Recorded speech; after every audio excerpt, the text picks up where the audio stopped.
All right, so we're going to go ahead and get started. Welcome. I see a couple new names. It's exciting to see y'all here. Couple housekeeping things just to kind of give you the lay of the land. Um, so first off, if you are joining in Zoom, welcome.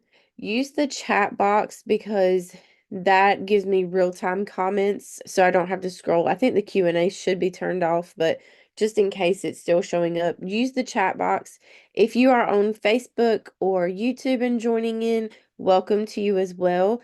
Use the comment section um and join in on the fun too. Okay. If you're in Zoom, you probably won't see anyone else's comments, but just feel free to ask questions, answer questions that so you can actively participate. I really like when you guys participate and answer questions so that way I can kind of see how you're doing with things. Also, as I said, please feel encouraged to ask questions because if you don't know something, the only way you can learn it is if you ask. So, um but welcome. Tonight we are going to do the reading all-in-one part 3 of 3, integration of knowledge and ideas. So this is an all-in-one. If you are new, this is an all-in-one. So this means that we will not do a deep dive into each individual sections, um, like the nitty-gritty of those sections. We are just overviewing just to give you an idea of what to expect from this section of the reading portion. Okay. If you have, oh, well, I'm sorry. If you would like to sign up for any future webinars coming up, then there's a QR code right here for you. There is a QR code for our free TEAS question bank. Sorry about calling it Q Bank, but Q Bank question bank. If you would like to see our on-demand videos, I will make reference where I feel like I can give you some tips and guidance to look at some more in-depth. I'll point that out in certain sections tonight. And then if you'd like to connect with us on social medias, if you're interested in tutoring, we do have one-on-one and group tutoring. And then if you just need to contact us at pre-nursing at archerreview.com. Sorry, my mind just kind of blanked out. Hold on one second.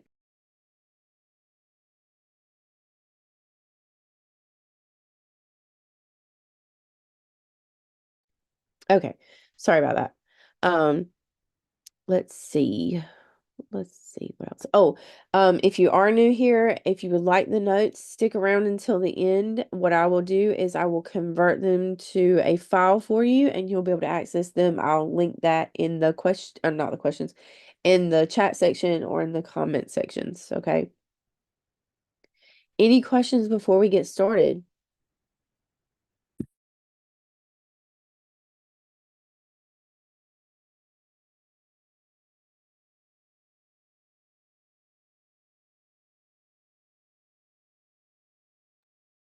All right.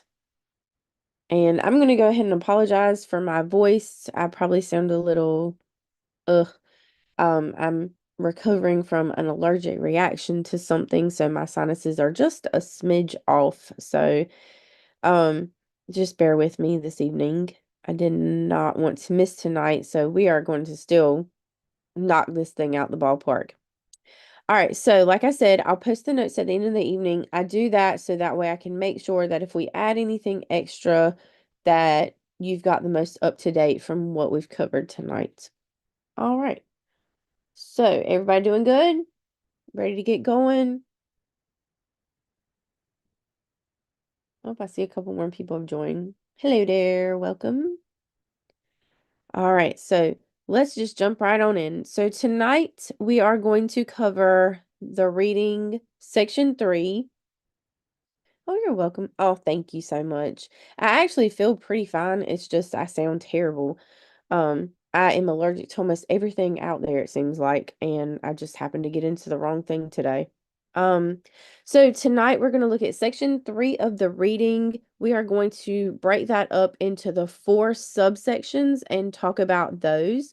So what I've done is I've just added a whole bunch of extra notes. You'll see that I won't necessarily read everything on the screen each page. That's because I add a lot of extra notes just in case you want to go back and review anything that we've talked about, you'll have that as well. So 3.1, we're going to look at making predictions, inferences, drawing conclusions. 3.2, we're going to look at compare contrast themes and how to locate those in a text. And then we are going to look at in 3.3 how to analyze an argument, and then 3.4 how to analyze and incorporate data using different sources from different formats. So lots to do tonight. We are going to just get started.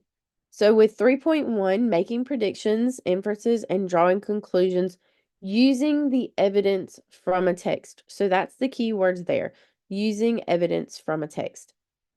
So for this section, what we're going to do is we're going to look at referencing material from the source to support a prediction, how to reference the material or reference the text that you're reading, and to support interpretations, and then how to reference that material, look at that text, and be able to draw a conclusion. So pretty much you'll see that these are just building stones to get from one to the next. So let's start off talking about what is an inference. Well, an inference is, inferences are, ideas that are suggested. They are not stated. So when you are reading something, you will not find it word for word in that passage or in that text. An inference is going to be something that you're going to read the passage and then you're going to have to come to that conclusion based off of the material that was presented to you. So again, it's not going to be word for word within the text. You're not going to be able to highlight it on a piece of paper within the text. You are going to have to read. And then you ever heard the phrase read between the lines? Well, that's what we're going to do here. We are going to read between the lines and we are going to pull what is suggested from it. So inferences in reading material specifically, these are going to be logical conclusions that are made between the information that is directly on the page, what you see word for word, but two ideas that are not directly stated by the author. So to do this, what we're going to do and what you're going to do is you're going to look at context clues that are provided within the text. And then you're going to apply your own experience, your own logic, and your own common sense. A lot of times students will get a little nervous, shall we say? They're nervous because they're like, well, what if I'm reading something and I'm not an expert on that topic? Well, actually, I'm here to tell you that that can be a benefit for you, because if you are not an expert on that topic, then you are a little bit more prone to being able to read between the lines and draw based off of what's been given to you, because you don't have so much stuff bogging you down. So never feel overwhelmed by the fact that you don't know that topic inside and out. Use that as a benefit. Approach it from that viewpoint. Use that growth mindset. And then I do have a very helpful tip for you. And a lot of my students, especially even in my webinars here lately, they've been telling me that this has been a very helpful tool. So when you're trying to make a conclusion or draw an inference, ask yourself, whatever that statement is, if they're asking you to draw which of the following is an inference, read each of those A, B, C, D multiple choice options and ask it as a yes or no question. Don't read it as a sentence, as just a general statement.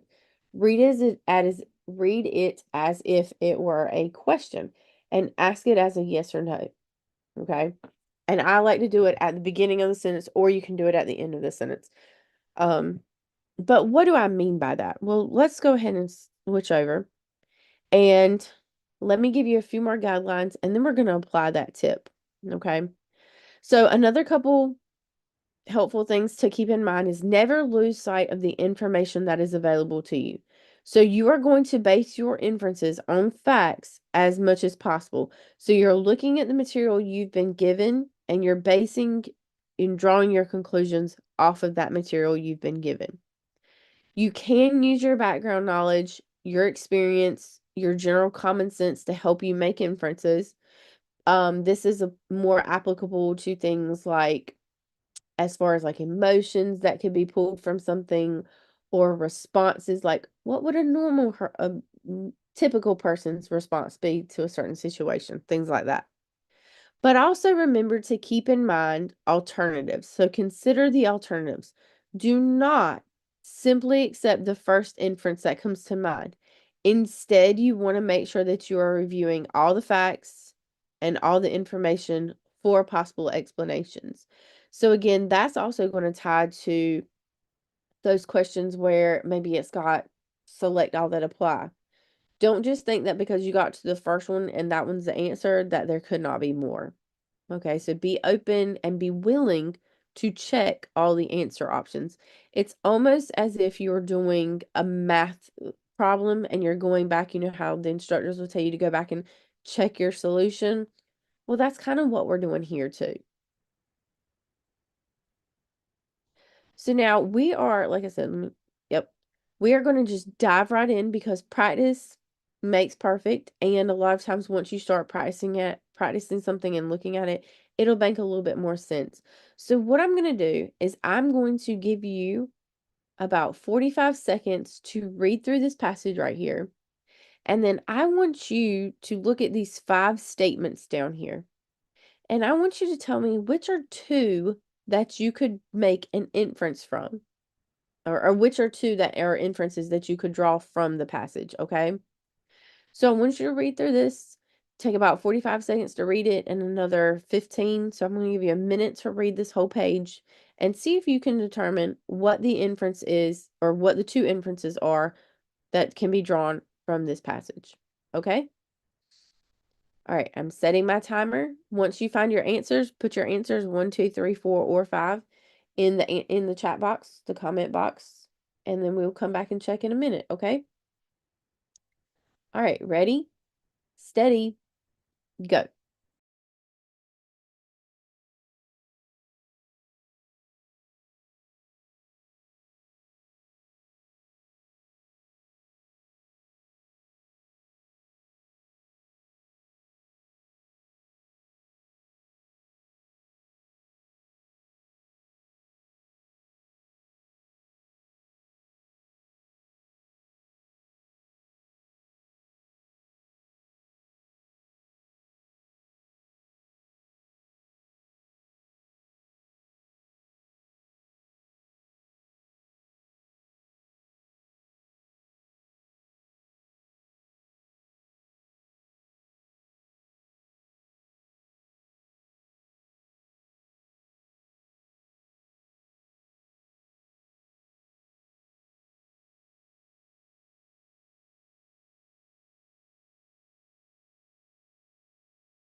All right, go ahead and type in your answers and then we're going to check it.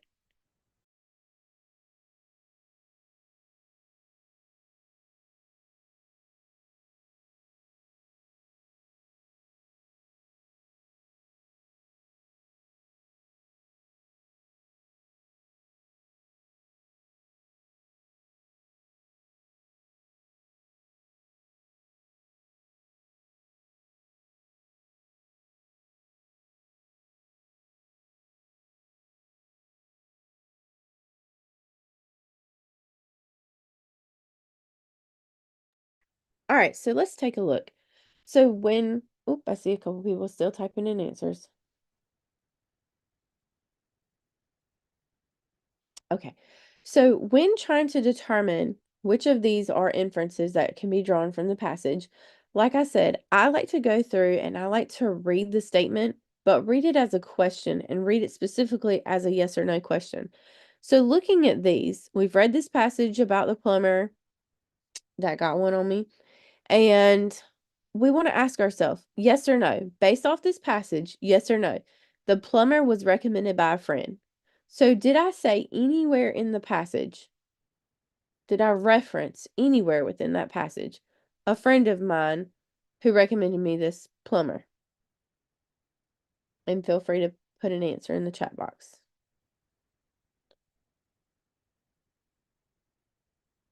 No, I did not. Okay, so that means that's not going to be an inference we can draw. See how we just did that? With number 2, the yes or no. The author believes that all plumbers are conmen. Did I make any sort of reference anywhere in there how I felt about other plumbers? Nope. Yes or no. The plumber may have planned to raise the price all along after the pipes had been removed. Was there anything in that passage that made you feel untoward that plumber?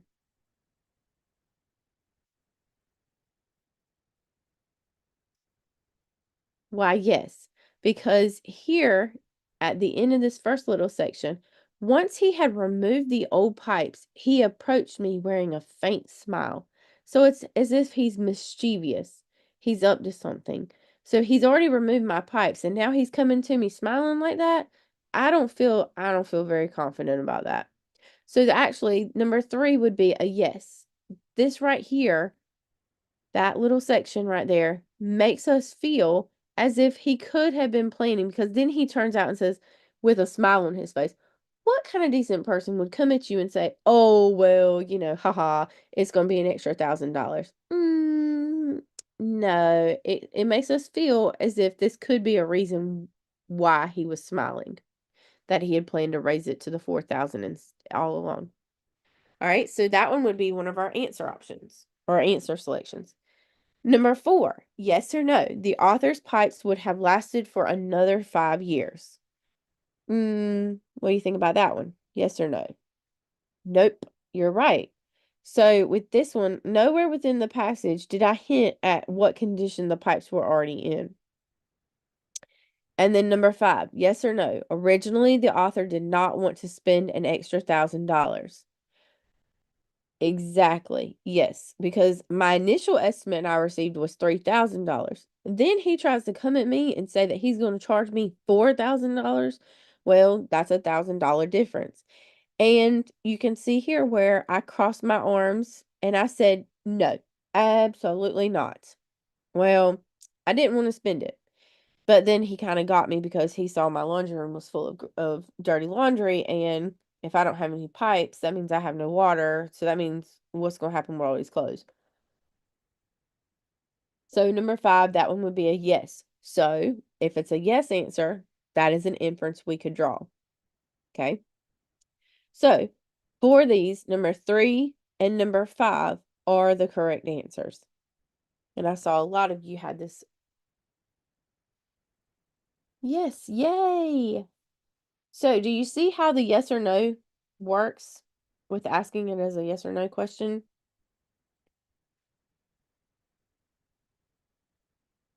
Did anybody happen to try that when they were doing it by themselves? Oh, good. Yes. A lot of my students have been telling me that that really does help them out. So, I'm glad it helped you as well. So, keep that in the back of your mind, okay? Because it doesn't have to be like, yes, yes, that's a hard fast. It's a yes, it is something that could have been, okay? All right, so now that you've seen how that yes or no works, you're welcome. Let's take a look at this passage, okay? Now, this one is going to be a little bit trickier. We're building. Remember that. They're going to get progressively a little bit more difficult, a little trickier, because that's my job. I'm supposed to train you to look and learn how to look for those trick questions. So keep that in mind while you're reading this one, okay? Now, I'm going to put a minute on my timer, and then we'll come back and check this one as well. Okay? All right, so give this one a go. Ready, steady, go.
All right, take another 20 seconds and see if you can come up with your answers.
All right, so let's take a look at this one. Everybody good? Ready?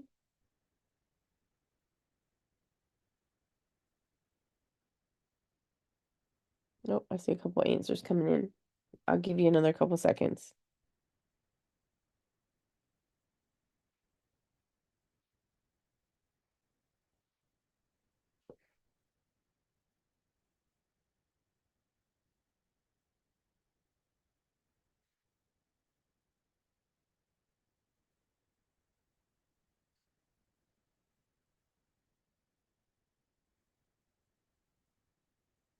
Okay, let's take a look. So for this one, you should have gotten, wait, I think I highlighted the wrong one. Hold on one second, y'all.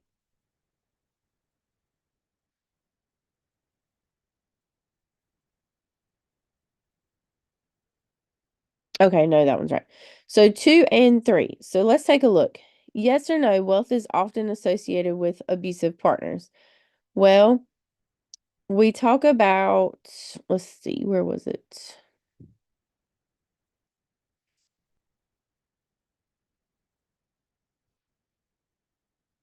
It talks about limited resources here. I wanted to highlight it.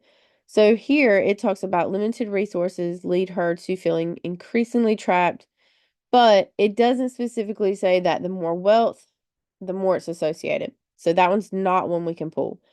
Those who endured, yes or no, those who endured physical harm during childhood are prone to accepting abuse as adults. Well, if you look here, let's see. Subsequently, the extent of violent experiences during her upbringing becomes a significant determinant. Should she have encountered physical aggression from her own parents, she tends to be more predisposed to stay with an abusive partner. So that's one where we can see that that's drawing that inference that the more you did it, you experience it during childhood, the more prone you are to accepting it as an adult. Number 3, yes or no? Women reliant on their partners are more prone to remaining in an abusive relationship. This ties back to the last couple of sentences. So lastly, women who lack a higher education or steady employment exhibit a lower inclination to leave such relationships. Research indicates that a woman's limited resources lead to her feeling increasingly trapped with as her options within her current circumstances become restricted. So we see that if they're more reliant, if they don't have that education, they don't have that steady employment, those are all things that are implying that they are more reliant on their partners. That means they're more prone to remaining in that abusive relationship. Number 4, a high level, yes or no, a high level of education does not exempt women from experiencing abuse by their spouses. So it talks about the education here. However, it's not strongly discussed about the level, the higher level. So it's not typically one we would be able to draw the inference of. Not compared to 2 and 3, which were more discussed and um more perceived throughout the passage. And then number 5, the greater the extent of abuse a woman faces, the higher the likelihood of her remaining with her husband. So it does mention here initially the frequency and severity of the violence plays a pivotal role. A woman will end or seek assistance from law enforcement or other support networks. However, it doesn't really talk about, it talks about if it's higher, then they're more likely to either end the relationship or seek assistance. It's not actually discussing them remaining. So this one, because it was saying the likelihood of her remaining, whereas up here it talks about the frequency or and severity plays a role in leaving. So it's actually saying the opposite. Does that make sense? So that's that trick. That's that trick wording. So here, because of that last little phrase right there, that's what throws it off.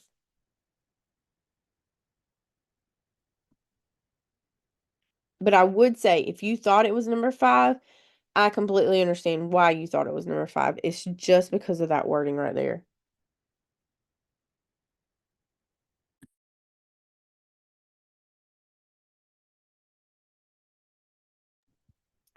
All right, so let's take a look at the next slide.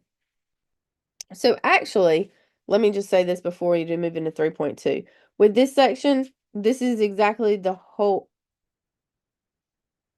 Let's see. I think I just got a question. Yes, if it had said ask for assistance, then it would be correct. You're exactly right. It's all about the wording. Exactly. Yep. So now with this section, just to kind of summarize 3.1, we did 2 practices, but with 3.1, it's all about being able to look at what the text is saying and then being able to pull those inferences. So try the yes or no.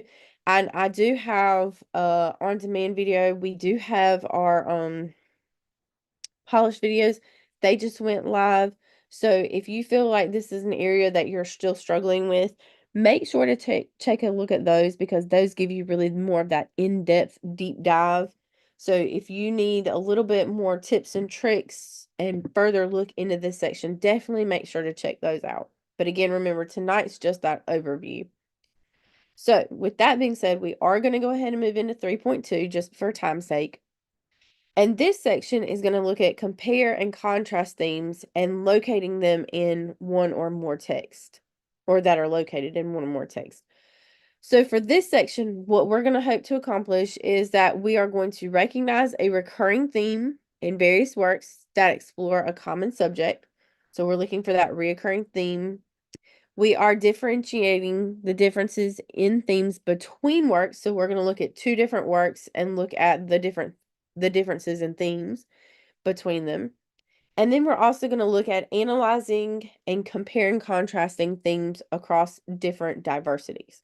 Okay, so a lot of terminology there, and we're going to take a look at that now. So, what is a theme? Before we get into it, let's always take a look at the terminology because if you are returning here, you've heard me say this. If you're new here, I'm going to tell you now.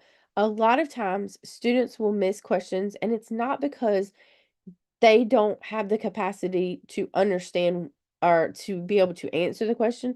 It's because they just simply are not familiar with the terminology. So I would say with the reading section and sometimes with the English section, a lot of times you really just got to make sure you're familiar with your vocabulary terms. Okay. So it's not that you can't do this. It's just that you probably aren't familiar with the term. So you don't know what it's asking. And if you don't know what they're asking, how are you supposed to get to that answer? So, what is a theme? That is going to be the central idea or that underlying message that the author is telling throughout their work. So, what is the message? What is the idea that the author is trying to get across? What's the big takeaway? It's going to represent a broad, generally an abstract concept. And what we mean by that abstract concept, it's something you can't touch. Okay. So, kind of reverting over to English. With English, we always talk about nouns, and students will always say, if I ask, what's a noun? They'll say, oh, it's a person, a place, a thing. Yep, it sure is, but it's also an idea. And an idea can be that is something that is abstract. It's an abstract concept. It's something you can't physically touch. You can't go out and like put it in a box. So if I say love, for example, can you go out and actually touch love? Not the person you love, but the concept of love itself. Could you go out and touch that? No. Can you go out and touch freedom?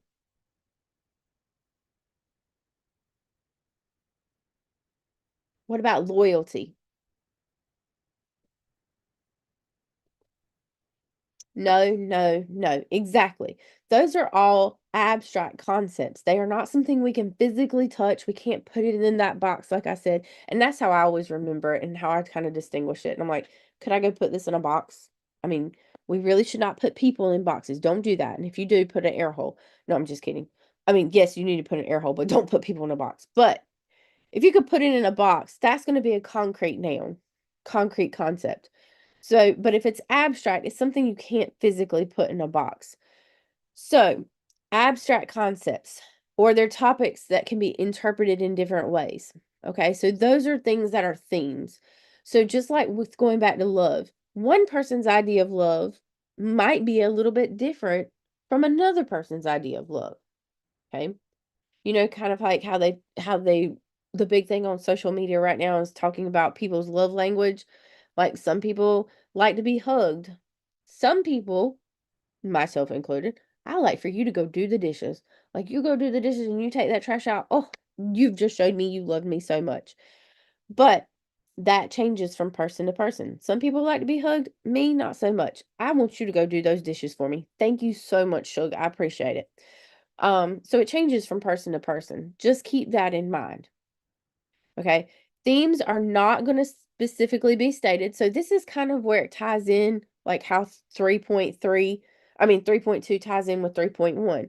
It's kind of like pulling an inference or drawing a conclusion. It's not going to be specifically stated. Like the author's not going to come right out and say, well, in this story, I'm going to teach you a moral lesson of, and this is what it is. They're not going to be that in your face with it. I mean, we wish they would be, but they're not.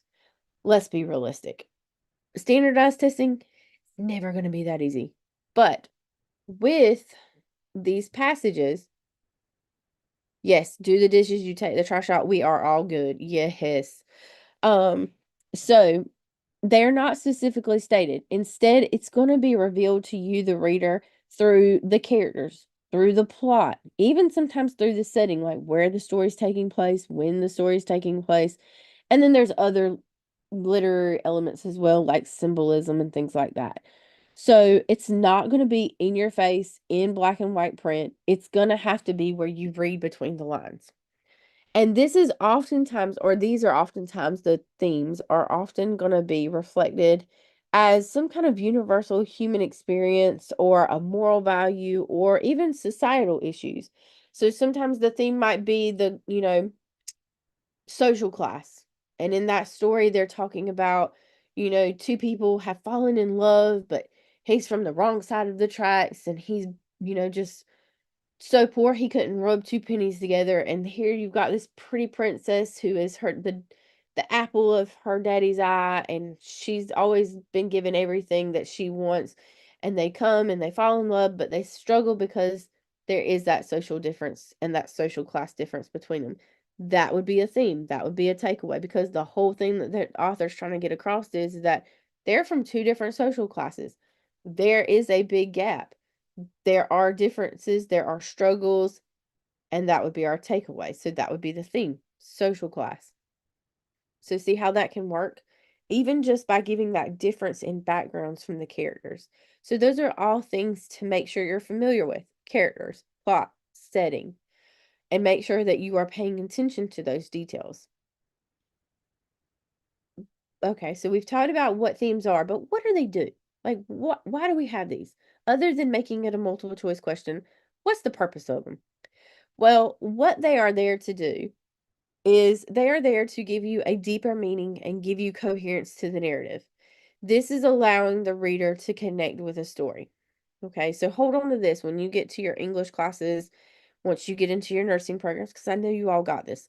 But when you get in, hold on to this, okay? Because a lot of people are like, oh, am I just learning this for a test? No, not really. You're going to see this come back around. But what do themes do? They are also going to be there to evoke an emotion. They are going to provoke thoughts. They're going to offer insights into human conditions or, their actions. So keep that in mind. That's what you're looking for and how you can find those themes because that's what they're trying to do. Couple common themes. I've mentioned a couple of these, but let's just go ahead and go through the big ones. And now this is not all of them by any means. This is just some of the more common ones that you'll see in writing. So obviously you've got love. Everybody loves a good love story. Friendship, justice, redemption, power, loss, freedom, identity, gender, privilege, good versus evil, you know, the devil and the angel on your shoulders, good versus evil, humanity versus nature. Poor Florida is going through that struggle right now, man versus nature. So, and if you're not familiar, if you've not, I don't know where everybody's located at, but Florida is taking a beating from Hurricane Milton right now. Again, that's man versus nature. So that's how you can think about themes. So, what is it that we're trying to talk about? What are we pulling away from it? So, how do we determine these things? We've learned what they are, we learned what they do. How are we going to find them? So, to do so, you want to be able to analyze, okay? You want to read the text very carefully, pay attention to the parts of the story. So, what's the introduction? What's the rising events, the climax, the falling action? And then look for reoccurring motifs, or that's another word for symbols, within the text. So, what are things that are constantly coming up? Are they constantly talking about how he lives, in this poor neighborhood and she lives in a big mansion? Are they always talking about her nice fancy clothes versus his, worn and shabby clothing and appearance? Pay attention to those things. If they're constantly talking about stuff like that, that's reiterating that social class difference. Then also you can look for the central idea. So determine what is the author trying to say through their work. Look for ideas, concepts, messages that are reoccurring. Ask yourself, what's the big picture? What am I supposed to be taking away from this? Okay. So think about I know I asked this a couple weeks ago and I was shocked. Not very many people actually knew this story, but have you guys heard the story of the tortoise and the hare, the turtle and the rabbit? No? Yes. Okay, so I got a no's and I got yeses. Well, what about the little engine that could? Anybody ever heard the story of the little engine that could? Yeah? Okay, so the whole point of the story with the little engine that could, what was that story? What was the big takeaway?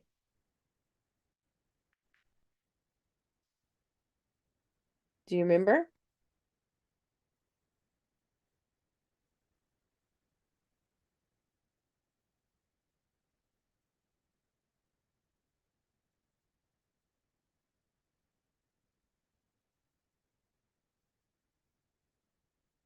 The engine didn't give up. Exactly. So it's persevere. Don't give up. That little engine, it kept on trying, it kept on trying, it kept on trying. No matter what, it kept on trying. It did not give up. That was the big takeaway from the story. Somebody asked me really quickly in the chat, they asked what can I give an example of a motif? So in literature, so that's going to be that reoccurring idea. Um, let's see. Um, Well, it's kind of like I just said with the little engine that could. So he just kept on trying, he kept on trying, he didn't give up. So that's that reoccurring motif. Every situation that that little engine was in, he didn't give up. Okay. So if you're familiar with the tortoise and the hare, this is a story about a rabbit and a turtle who decide to have a race. And that rabbit is so fast, and the turtles, as we know, are very slow. However, we see throughout this race, they start off and they both take off at the same time. and that rabbit just takes off and is just gone. Well, that little turtle, he just keeps on going. The hare gets a little cocky and, you know, is boastful that it's going to win, it's going to win. In the end, that turtle didn't give up. We see all the different settings where it encounters different things throughout the race, and no matter what, he didn't give up and he ended up winning. So that's an example of the motif, things that keep reaffirming that idea of the theme. Okay. Look for, and this kind of ties with that. Look for patterns. So when you're reading, look for patterns, symbols, motifs. Again, that's that reoccurring idea that keeps coming back up. So it's going to have some kind of distinct feature. And then it's going to appear a couple times within the text. You're not just going to see it, wham, bam, thank you, ma'am, we're done. It's going to come back, and it's going to come back. It may not always be in your face, but it's going to come back in some way or another. They could be objects, it could be images, it could be actions. So again, constantly not giving up, persevering. Or it could be certain words or phrases. So you just want to kind of be on the lookout for things that are just keep coming back up. Make sure to look at character to develop. Oh, I stuttered. Character development. So, how are characters evolving as that work progresses? Are the characters evolving? So, is the character growing as a person? You know, did they start off really, arrogant, boastful, bad? And then as the story's progressing, they become a better person? Okay, look for that. Or could be vice versa. They could be not improving, they could be becoming a worse person. Or the more trickier ones is if that character stays stagnant and does not change throughout the passage or throughout the text that you're reading. So they constantly don't change. That can also even be a motif or a theme. So it's where, it shows a lack of character growth. Let's see. So look at a couple things to keep in mind when you're looking at characters. Look at what motivates them. Do they face any struggles? And do they grow from those? Or do they grow throughout the text? That's going to help you reflect on those lessons. And then last but not least, make sure to look at the setting and the context. So explore the setting and how the context will shape the theme of the work. So where is it set at? Okay. Is it set in the Deep South before the Civil War? Okay. That's going to have an influence on, mindset. Let's see, what's another thing? Is it set, going back to what I was telling you with that example story, is it set in a town that has a big, one side of the town's the right side of the tracks and the other side's the bad side of the tracks? Think about all of that and what's being described to you. So as I mentioned, with finding a theme, it's very important to find or be able to know the different parts of a story. So these are a couple things to make sure that you understand, and we're going to take a little bit of a look at it. So narration. Okay, so that's the story, the act of telling the story itself. So how the story is being told. The setting, so where is it? When is it? Always keep that in mind too. It may not necessarily focus on the where, it might be the when. So is it pre-Civil War? Is it post-Civil War?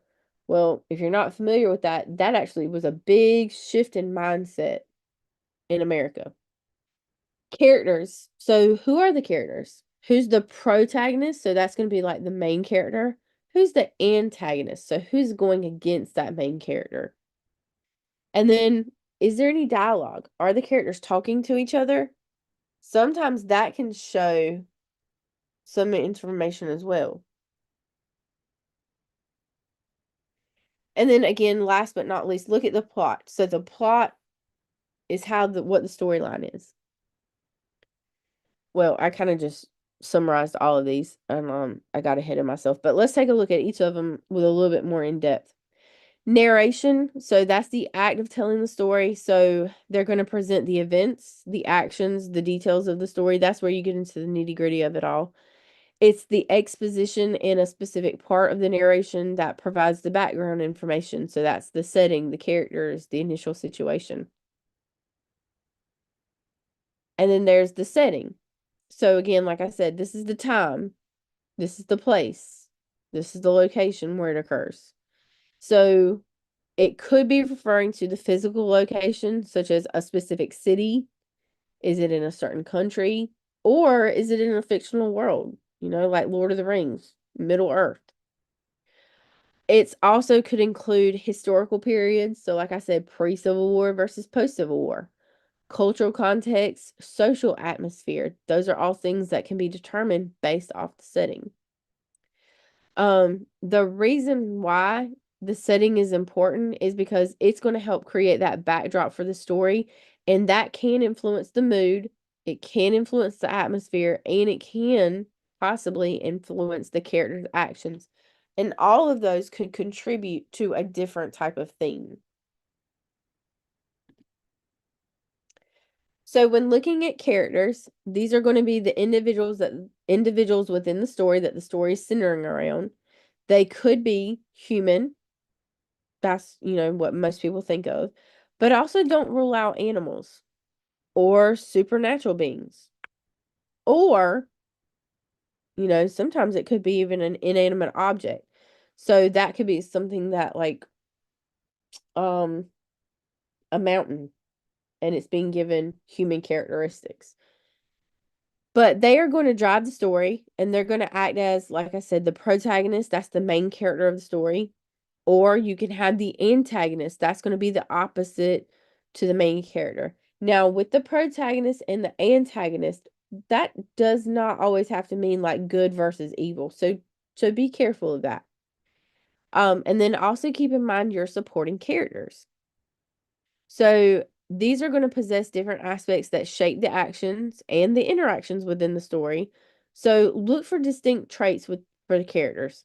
Okay? Like, are certain people, what are their certain characteristics that they have? What motivates those characters? And what type of relationships do they have with one another? Then you've got dialogue. So this is where, like I said, this is the conversation. That's the spoken interaction between the characters within the story. So it tells you like word for word what that character is saying.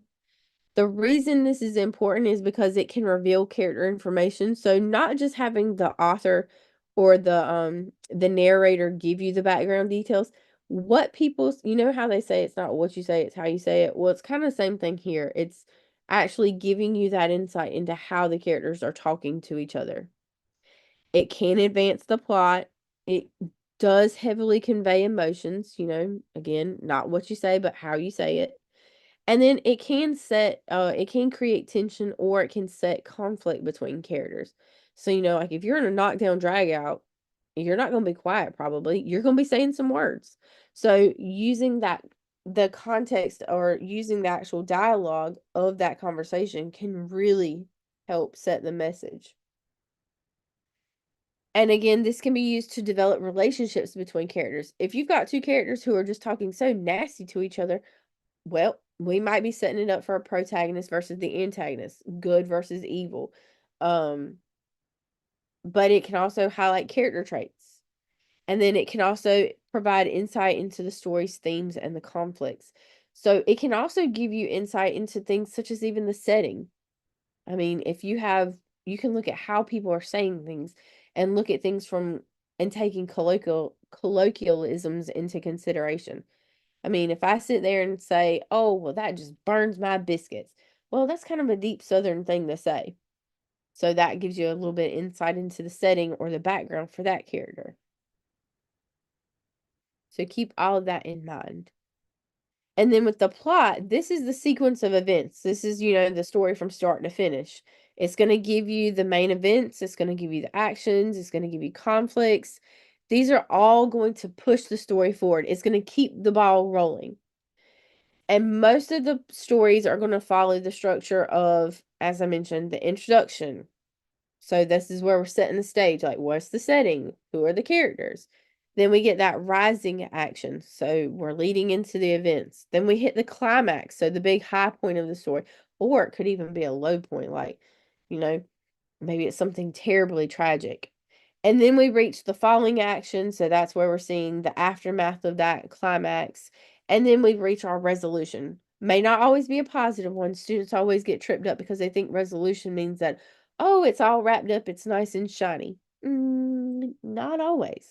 Not always. But it's giving you that closure in a sense. So think of it more like that.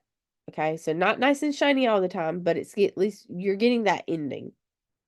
It's wrapping everything up. We're not leaving anybody hanging. And then all of the above occur as characters make decisions, encounter obstacles, they undergo transformations that can lead to the resolution and the conclusion of the story. So keep those things in mind. Now, with similarities and differences between themes. So, one work, there's two different ways to approach this, that compare contrast that we're talking about with this section. So there's two different ways to approach it, okay? The first one is if you have one work, so maybe one book or one story, and it's going to illustrate two or more, could be more. Some authors are overachievers, I tell you. It's like, how much can I fit into one story? But anyways, so you could have one, let's just say one novel, okay? But within that novel, it's going to express or illustrate two or possibly more different themes. So we're looking at one book, but we're pulling out a couple different themes. So for example, I've got up here the novel To Kill a Mockingbird by Harper Lee. I don't know if any of you've read this. It's a great book if you haven't. But within that book, just that one book alone, the author, Harper Lee, she talks about racial, oh, excuse me, I can't talk. Let me take a sip of my Diet Coke. Oh, thank you. Don't know about y'all, but I love a crisp Diet Coke. But anyways, so within that one book, the author talks about racial injustice. She also talks about the loss of innocence. And then she also talks about moral courage, so standing up for what's right. So that was something that just was prevalent and kept coming back up. So all three of these things were big takeaways that the reader should have after reading the novel To Kill a Mockingbird. So we have one book, but we've got multiple themes. Now, on the flip side of that, you could also have multiple works and all of them illustrate a common theme. So we have two books, maybe, and they both talk about this, they both share a common theme. So, for example, the theme of coming of age, if you're looking for something that has the theme of the coming of age theme, so like growing up and becoming an adult, you've got books like The Outsiders by S.E. Hinton. That's a theme within that book. The Perks of Being a Wallflower by Stephen Chbosky. So that's a coming of age story. And then A Tree Grows in Brooklyn by Betty Smith. Again, that's a theme that we would pull out of that novel. So all three of these novels, again, this is the flip side to the first one we talked about. You've got three different books, but they all three talk about the coming of age theme. It's a theme that each of them expresses. Does that make sense? Did I blow anybody's mind? Just completely rock your world there? I know sometimes that can be a little tricky between the two different types or two different ways to look at it. Everybody still with me? Yeah? Okay. So breaking down and finding themes, the process of identifying themes. So this is kind of like a step-by-step tutorial for how to go about getting there. Make sure, obviously, hello, I know it's probably a given, but read that passage carefully. Make sure you understand the content and the context of that passage. Then identify the main ideas or concepts that are being explored. So what are things that this author is presenting to you? What are those takeaways? Look for reoccurring patterns. So are we constantly talking about love, or are we constantly talking about, envy, like she's envious of her sister, she's envious of her friends. So is it something that's being repeated, that pattern? And consider how the author is developing the themes throughout the imagery, symbolism, the character's thoughts that we talked about. So that could be dialogue, internal or external dialogue. And then how are the characters' emotions being displayed? And then last, analyze the author's intent. So, what's the purpose and the overall message that is being conveyed? So, ask yourself, okay, now that I've read this, what's my big takeaway? Am I supposed to keep on trying like that little engine could? Am I supposed to, is it talking about growing up, the different ways that people grow up? So, always keep those things in mind. All right, so we've reached a passage. Again, we're going to build. So I've got this short little passage for you right here. I want you to just answer these two questions, see if you can apply what we've just talked about, and then we're going to come back and check. And I'm going to put, based off the time that everybody's been utilizing, I'm going to put 1.5 minutes on my timer, and then we'll come back and check, okay?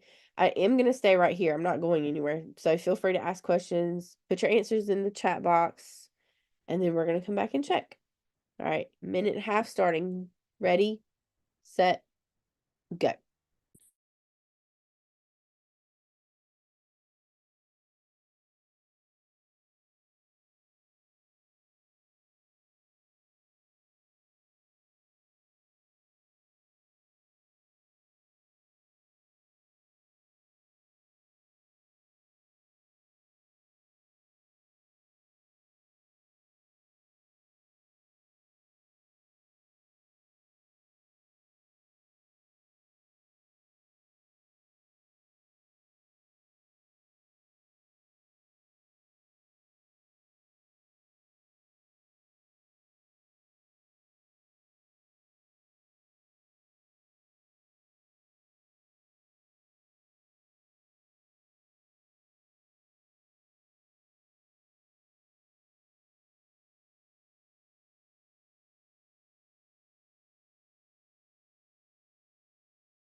All right, so let's take a look.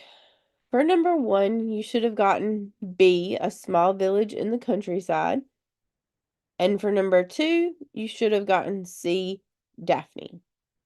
Okay, so this passage is pretty short. You might be looking at longer passages, but this gives you the general idea. If you're needing to read through quickly, make sure that try to read the whole thing, okay? And don't usually suggest to skip parts and things like that. But and if you need a tip with that, what I would recommend if you struggle with reading quickly, what I would do is I would recommend timing yourself. Get a newspaper article, a magazine article, something, okay? Maybe not something that you're super passionate about, but Just something every day. Even like going on and pulling a weather report or something. And the key there is to read it, but while you're reading it, time yourself. Start off big, maybe you think, oh, this is going to take me forever. All right. Read through it the first time. Okay. Time yourself and see how long it takes you to see what your natural pace is. Okay. Does that make sense? Then what you want to do is you want to take that time. So say you read, a 4-page article. Well, you don't really need to practice that far out. Maybe a page. Okay. And it takes you 4 minutes to read through the whole thing. Okay. We've set our baseline. Now go back, take a break from it, obviously. Maybe wait a day or two. That's important. Take a break from it. Come back. Remember that, okay, the first time I read this, it took me 4 minutes to read this. Okay. Now, try to read it within and don't just skim it because you remember what it said. Maybe if you feel like that's something that you're going to do and you're going to cheat, but it's not really cheating. I mean, it is cheating, but you're not hurting me. You're just hurting yourself. But try to pick something that's the same length and read that. Okay. Maybe it's got the exact same word count. Now read that and then shorten it and say, okay, well, I'm setting my timer now for 3 minutes to count down. See how far you get. Okay. And then you just practice. You have to practice that. If that's something that you see that you are not great in, then that's a way to practice it. Okay. But with this one, we see that Daphne does mention a Sarah and a Daniel, but that's the first name they mentioned. And then we get down here and we see Daphne again. So 3 times Daphne's been in that story. That's a main character. All right.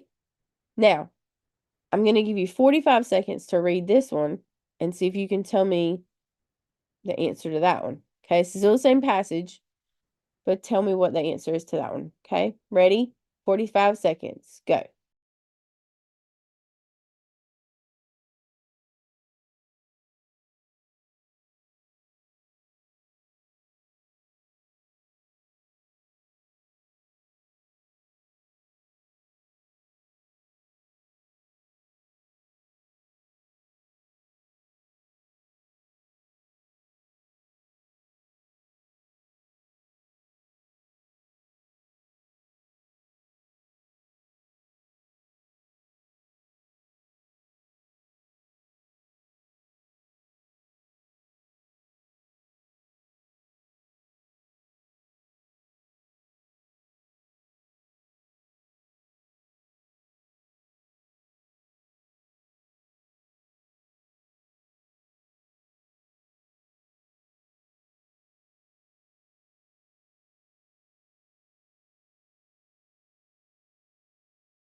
All right. So for this one, C, a magical realm. All right. So now read this passage and tell me. Now, the other 3 questions were probably pretty easy. You're probably thinking, oh, that's just too easy. Well, I told you we're building. Read this one. Take a minute to read it. Think about the answer options very carefully and tell me, what do you think the appropriate theme of that passage is? Okay. Ready, steady, go.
All right, put in your final answers.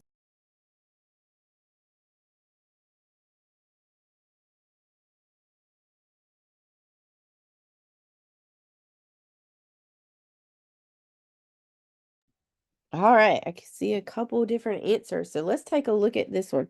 So for this one, read the passage, and the most appropriate theme would have been see the power of courage. Now, I had someone ask me, what's the difference between perseverance and resilience? Well, that's a very good question because that could be the difference between selecting answer option A versus answer option D. Well, perseverance.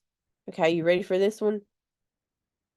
So that is going to be the ability to persist. Okay, so you're pushing through in the face of obstacles and any setbacks you might face. So persisting and continuing to carry on despite those obstacles you're facing. Okay. Now resilience on the other hand, it's it's very similar, but the difference is that with resilience, this is the ability to bounce back from adversity. So it could be those obstacles, it could be those setbacks, but you're bouncing back and you're maintaining a positive outlook. So this is more about the positive outlook and the bouncing back. So you might have been knocked down, but you get back up. Whereas perseverance, sorry, I was trying to make sure I said that correctly. I got tongue tied. Perseverance, that's the ability to keep pushing through no matter what. So perseverance, think of it as you don't really fall down to get back up. You've always stayed up on your feet and you just kept on pushing through. Resilience, that means you did get knocked down, but you got back up. Does that make sense?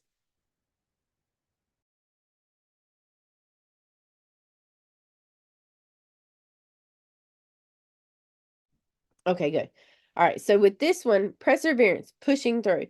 Now, this passage could be a little tricky. So if you put A, B, or D, let's look at those just really quickly, just to kind of walk you through the thought process.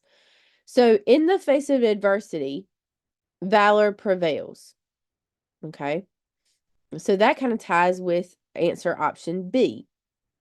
It is the inner strength that pushes us forward when everything seems to be against us. That one's going to be A, perseverance. Valor allows us to overcome our fears, embrace challenges, and find success even in the most difficult obstacles. Ooh, I just cannot talk tonight. Obstacles. That actually is referencing to D, resilience. Okay.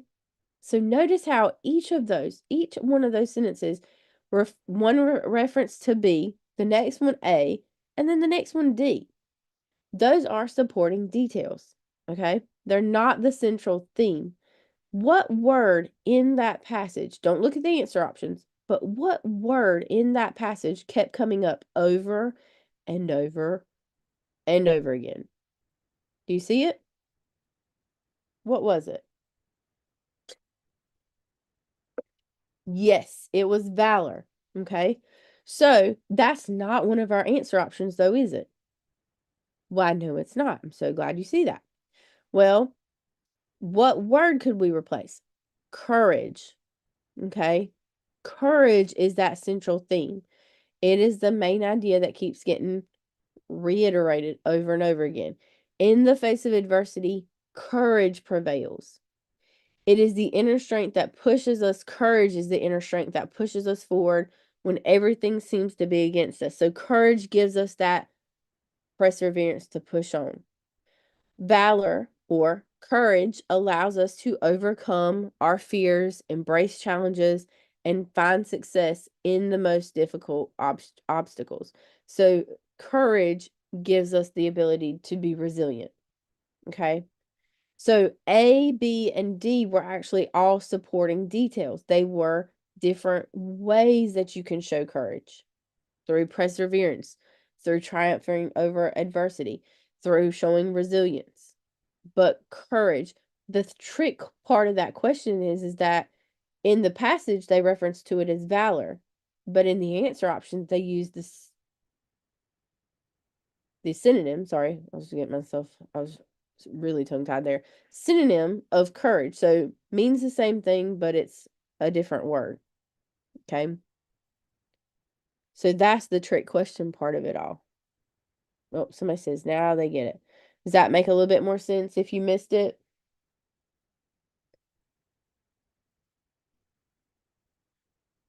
Okay, good.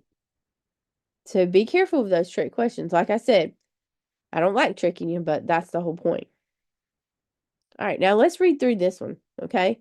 I'm going to put 45 seconds on the timer. You guys seem to be getting quicker with your responses. So I'm going to put 45 seconds on the timer, and then we're going to come back and check. Ready, set, okay.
All right, go ahead and get your answers in, and then we'll check them.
All right, let's take a look at this one.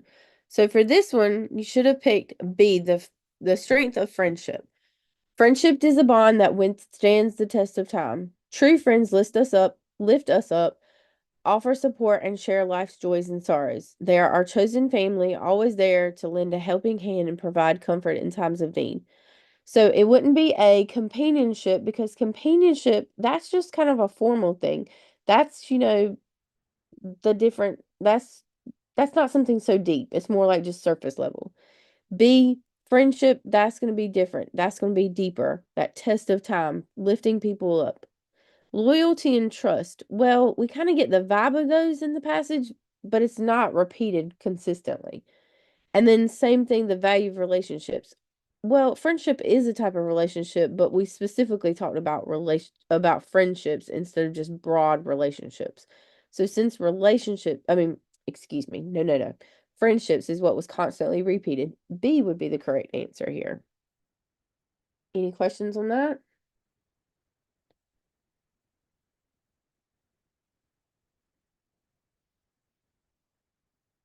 Okay. All right, so we are wrapping up 3.2. We're moving into 3.3, analyzing an argument. So being able to break down an argument. You're going to want to be able to identify claims and counterclaims, so the opposing side.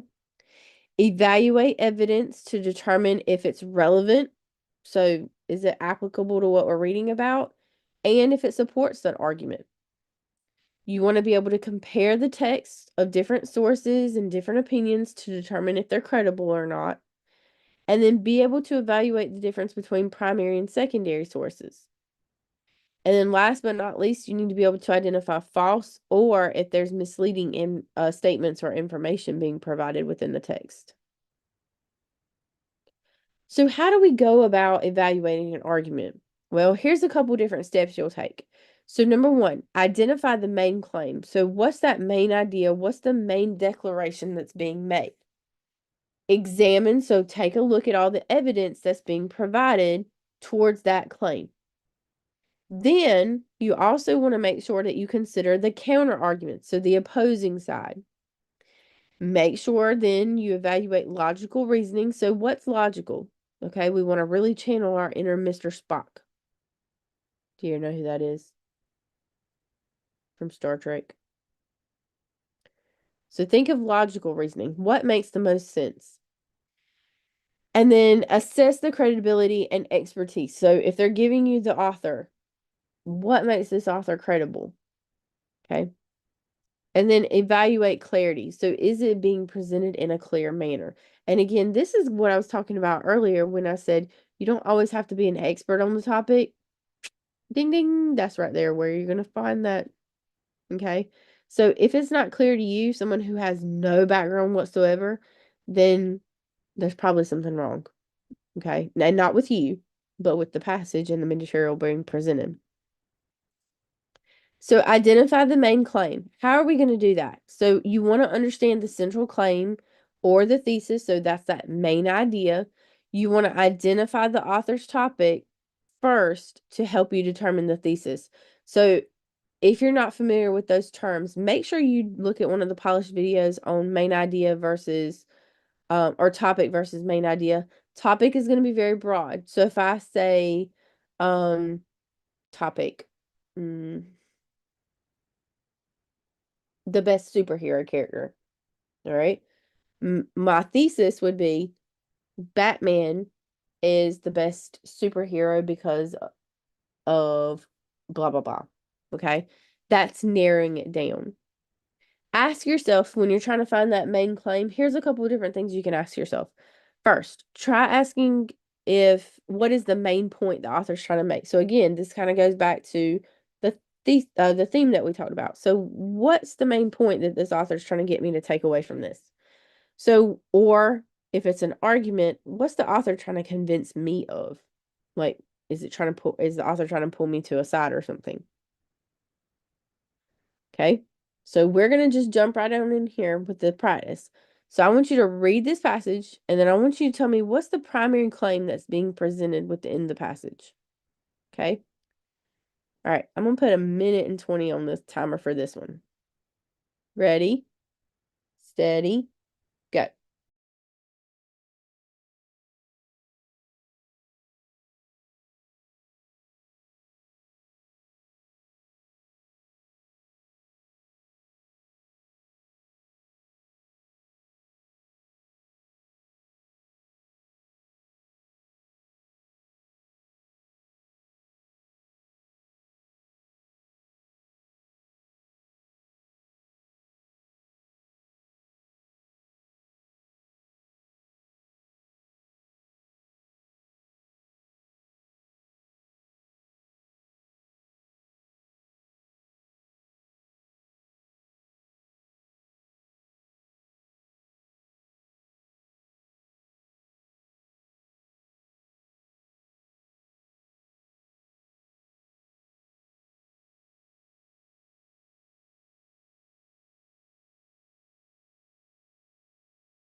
All right, go ahead and put in your answers.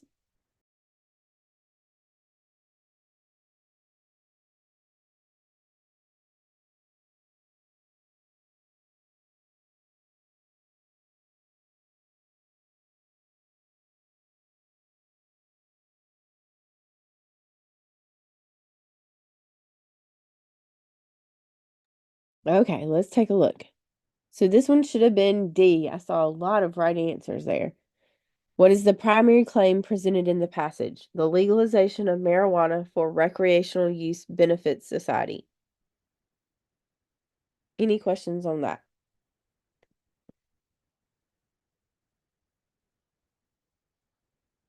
Nope. All right. So examining the evidence, look for the evidence that provides or provided to support the claim. So what material is present within the passage? So this is kind of the opposite of what we talked about earlier with inferences, where it's not going to be directly stated within the passage. Well, this is the flip side. So look for evidence that's being provided to you to support that claim. Evaluate the quality and the relevance of the evidence. So what kind of, you know, um what kind of quality is it? How well has it been presented? Ask yourself, is this based off of a credible source? Okay. Is it up to date? If it's something from 1892 and we're talking about, um, the number of women who are doctors, that's probably not going to be the most accurate number count, is it? How many women do you think were doctors in 1892 versus how many women are doctors now? Probably not the best pool to be taken from. All right, is it up to date? So, um, ask yourself, does it logically support the claim? Does this make sense to the everyday person? Okay. So, we talked about over here about the credible sources. So, before we can go into that, let's look at what sources are. So, you have two different types of sources essentially. You do have others, but we're going to talk about two of them.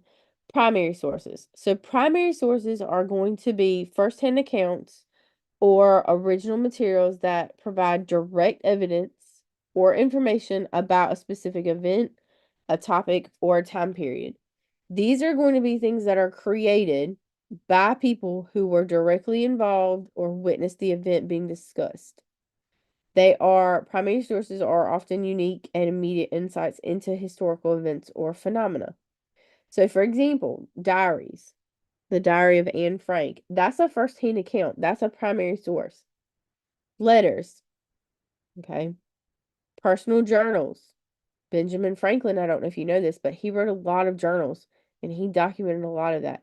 And those would be primary sources. Same thing for Governor William Bradford, who was the first governor of Massachusetts. He's very big in the literature world because he used his diaries as primary sources to account what was happening during this time. Um, Original research studies. So if there's been a research study or a study that's been done, that research that correlates with it, that's a primary source. Interviews, if you interview somebody, oral histories from people who experienced or witnessed an event. So think about this, when the news van rolls up and they're asking you about that hurricane that's about to hit, that's a firsthand, you are a primary source. Your interview that you're giving is a primary source because that's your firsthand account of that. um Official documents, so those could be government reports, laws, treaties, court records, your speeding ticket you got, that would be a primary source. If I collect personal journal and collect information, that journal would be secondary. Are you talking about like you're writing a journal of your first-hand account?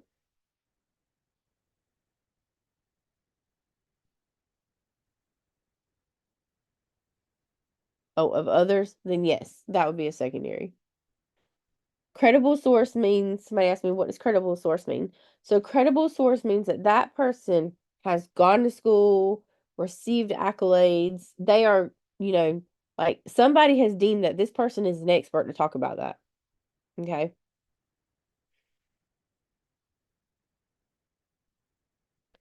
And then last, don't forget about things that are a little bit more outside the box, like artifacts, photographs. Like if you take a photograph of something, that's a first-hand account. Recordings, um, are scientific articles considered credible? Yes, typically they most for sure are because they've been vetted, whether it be fact checking or that person is heavily awarded like why is the word escaping my brain right now? Like they've got degrees in those topics. That would make them credible. They went to school and specifically studied for this topic. Now, secondary sources, we just talked about first primary sources. So that's the first-hand account. That's where you wrote something down or you witnessed something. Secondary sources, they're going to be created by individuals who are either interpreting or analyzing that primary source.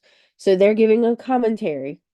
They are providing an analysis. They're giving a summary of it. So if I give you a summary, a synopsis of this book, my work, my synopsis is a secondary source because I'm basing it off of something that I read that is a first-hand account.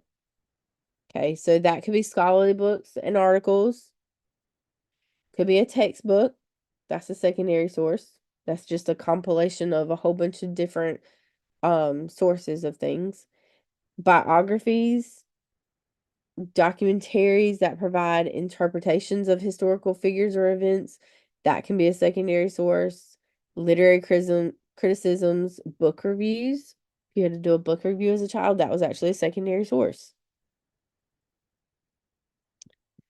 All right, so now what I'm going to do, this one is a little tricky. I'm not even going to lie, I'm going to be very upfront with you. Read this one very carefully. This is a practice on supporting the claim. Read this very carefully, and then we're going to come back in 45 seconds to check your answer. Okay? Ready, set, go.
All right, let's take a look. So this one, you should have selected C. Yep, C. The passage does not provide sufficient evidence to evaluate the claim. So, with this passage, according to a recent study published in a prestigious scientific journal, so that gives us the source. A new experimental drug has been found to cure a rare disease with 100% success rate. Well, that sounds amazing, right? Wish they would find one for my allergies, I tell you.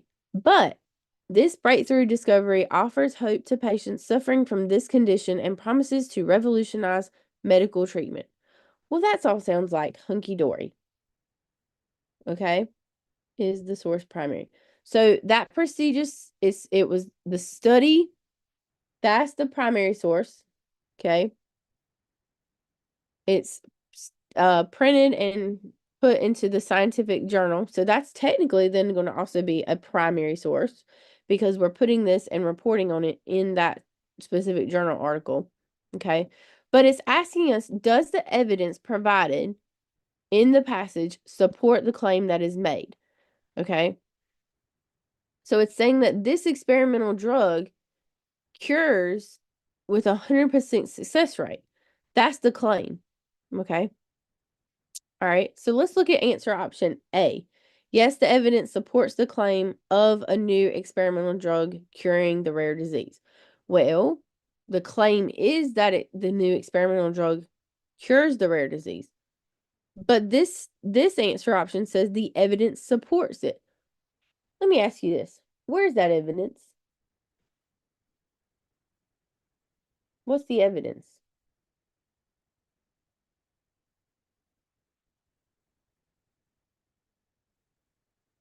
Anybody? It's not there. It does tell us that there's 100% success rate, but it doesn't break it down. Okay. No, the evidence does not support the claim of a new experimental drug curing the rare disease.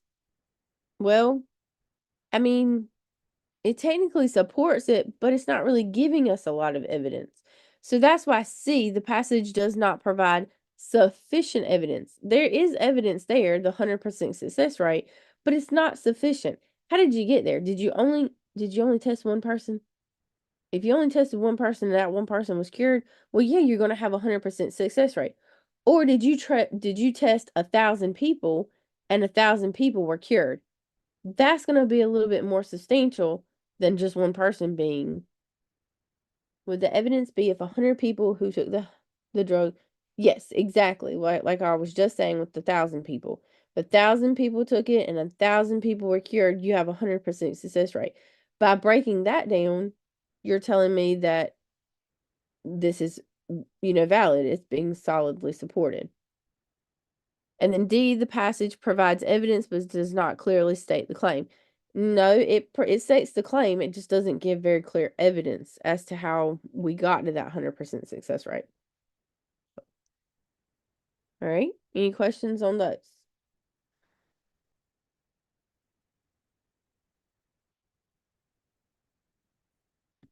All right.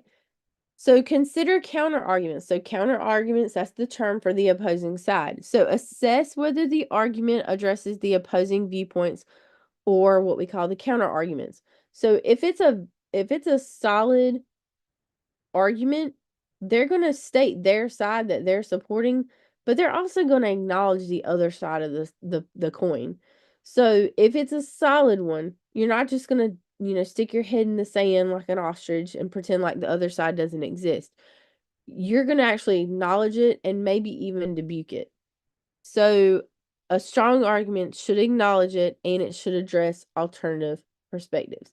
You don't want to just act like, it's like when I tell my students about ChatGPT. I don't know how many of you are familiar with that, but like that's a big thing right now in the academic world because essentially it's an AI thing that could write papers for students or whatnot. But, I always tell my student that we are going to, look at ChatGPT and use it responsibly and how it can be used responsibly, but we're addressing the elephant in the room essentially. Okay, we're not just pretending. I'm not just going to pretend like it doesn't exist and say, "Oh, you're just not going to use it because I said so." No, we're going to look at what it is, we're going to address it, and then we're going to understand why and when we should use it. So make sure that that the argument is at least acknowledging the other side of the argument. Hold on, I got a question in the chat box. Let me go back.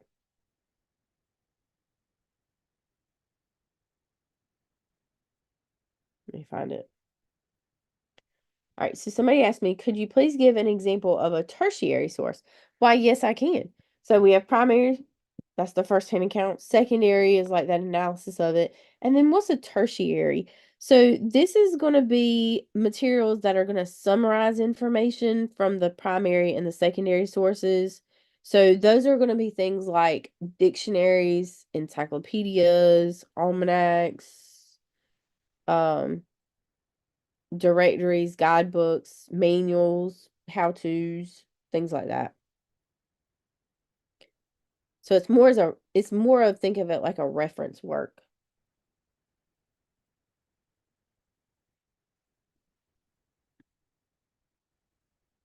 All right. So now that we've looked at that, here's another practice. This is talking about counterclaim. Take 45 seconds and see if you can find the counterclaim. Ready, set, and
all right, take a couple seconds and type in your answers.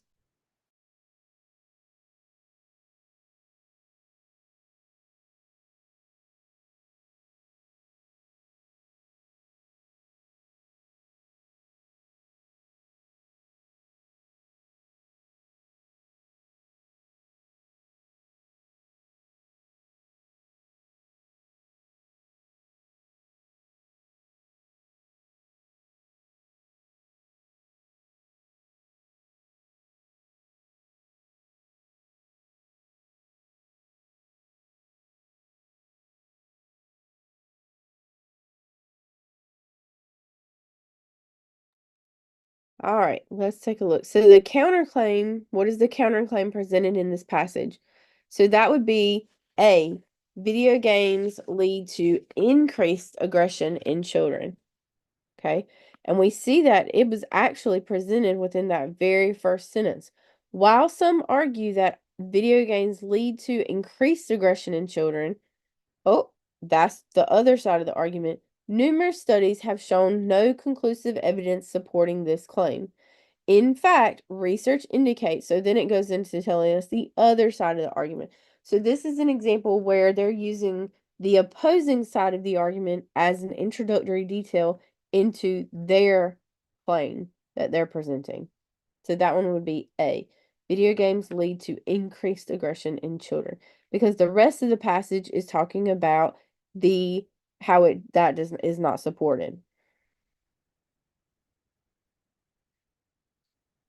Any questions on that one?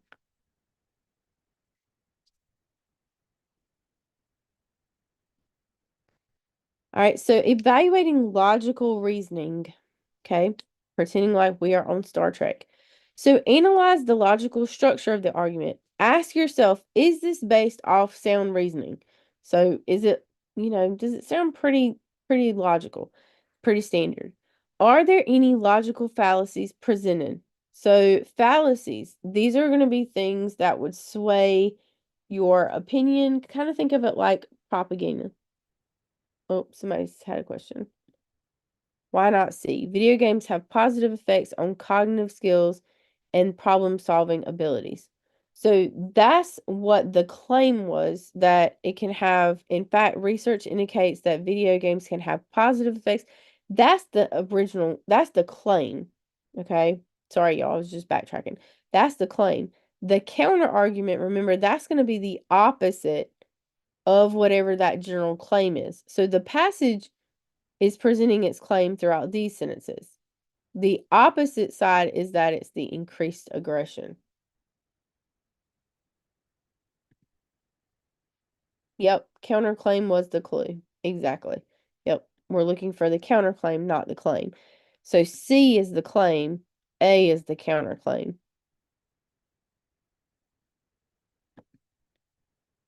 All right.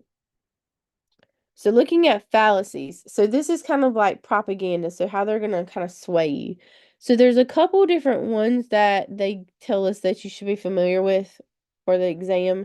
So that's what we call the ad hominem fallacy. This is when you are attacking a person instead of an argument. So you're attacking that person maybe individually instead of the overall argument. So if I'm sitting there saying, well, you shouldn't vote for Tommy as class president because he has red hair. What does the fact that he has red hair have to do with anything of him being class president? I'm attacking the person, but what are his values? What are his morals? Is he going to get us ice cream for lunch? If so, you got my vote. But what's the fact of his red hair got anything to do with him having that position? Okay. So that's where I'm attacking the person instead of, solid reasoning. Hasty generalization. So this is where you draw a conclusion based on insufficient or limited evidence. Essentially what you're doing is you're making a broad generalization about either a whole group or an individual based off of a group, and basing it off of a small sample size or even anecdotal evidence. So for instance, if I say that broad generalization, let's see. Oh, Tommy is a thief because he's got red hair. Um, what is the fact that he has red hair have anything to do with him being a thief? Hmm. So are you telling me that because he's a redhead, that means he's a thief? So you're saying that all redheads are thieves? Is that what we're doing? Well, that's a generalization. Making a broad generalization about that group of redheads. Okay. Circular reasoning. So this is also known as, quote, begging the question. It's going to occur when that argument is used to support itself without acknowledging any new evidence. So it's almost like it says it's circular reasoning. You're just kind of going around in a circle. Well, you should vote for her because, oh no, that's not a good one. Let me not do that one. Let's see, circular reasoning. That dog food is the best because it's really good. Um, excuse me. So it's the best because it's good? Well, what makes it good to make it the best? So with circular reasoning, you're just pretty much kind of going in a circle and saying the same thing over again. And then last but not least, you got what we call emotion appeals to emotion. So this is what it's saying. It's going to try to appeal to your emotion. You ever been watching TV and you hear that song by Sarah McLachlan, In the Arms of the Angel, and then those poor little dogs and those poor little cats, and I have to turn off the TV because then I'm going to have a breakdown and start crying. But I mean, not right now, I'm not, but if you're watching TV. Anybody seen that commercial? Anybody? Yeah. So what are they trying to get you to do? They are trying to get you to be so upset and sad about those poor little dogs and those poor little cats. And I don't say that lightly because, yes, they are poor little dogs and poor little cats. But what are they trying to do? They're trying to use an emotional pill to get you to do what?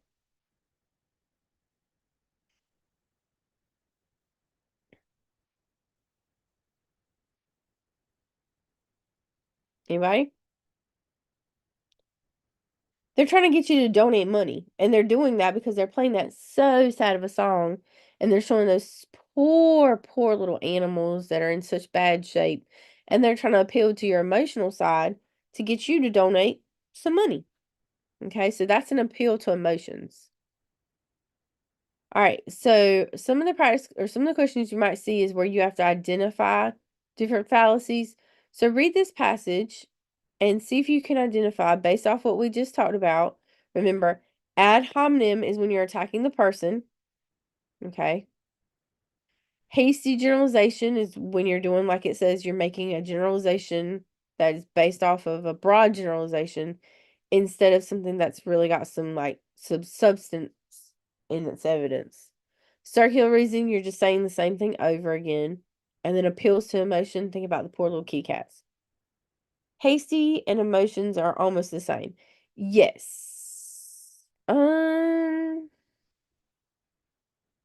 kinda, I'm trying to think if I could come up with an example of it. Well, not really. Hasty generalization, like I said, that's when you're just making a broad assumption. Appeals to emotion is when, they're gonna make me start crying because they're playing that Sarah McLachlan song. They're appealing to my emotions. All right, so read this passage. I'm gonna give you 30 seconds to see if you can work into that time constraint. Then we're gonna come back and check it. Okay? Ready, set, go.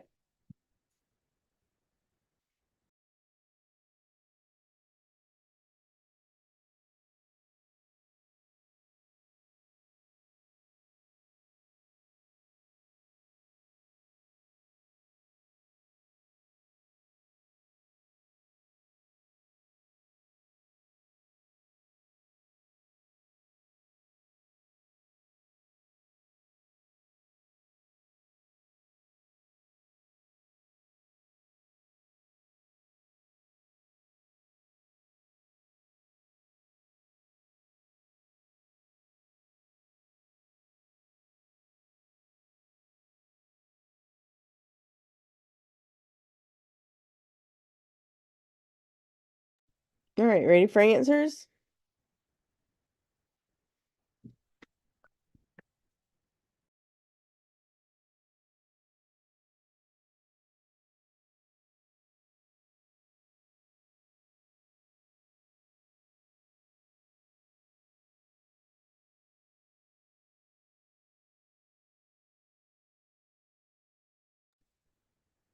Yep, I see a couple people still typing. Go ahead and finish typing.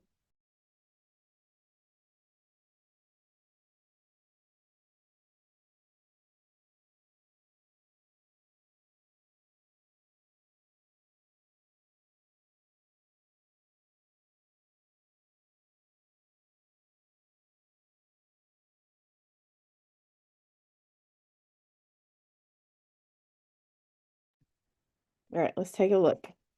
So for this one, which fallacy? Ad hominem, are we attacking the person, making a generalization, circling around, or appealing to your emotions? Well, for this one, we are attacking the person. Anyone who disagrees with my proposal on stricter gun control must not care about the safety of our children. So we are making an attack on that person who disagrees. We're saying that that person just does not care about the little children. Now, I'm not going to get into anything political. Okay, y'all? This is not like any kind of affiliation or anything. So this is just an example that is easy to give. Okay, so this is attacking the person. Notice how in the passage it said we cannot let these heartless individuals, we're calling people names. And that's another way to think of ad hominem fallacies because it's kind of like name calling. You're attacking the person, you're calling them names. All right, so any questions on that one?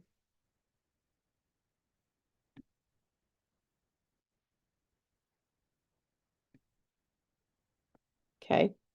So assess credibility and expertise. Consider the credibility and the expertise of the author or the source. Ask yourself, do they have necessary knowledge and qualifications on this topic? Did they go to school for it? Have they worked in this field for the past 20 years? Is the author, and then ask yourself, is the author biased or have a conflict of interest? Okay. Is there any reason why the author might be biased? And that bias could mean in favor or against.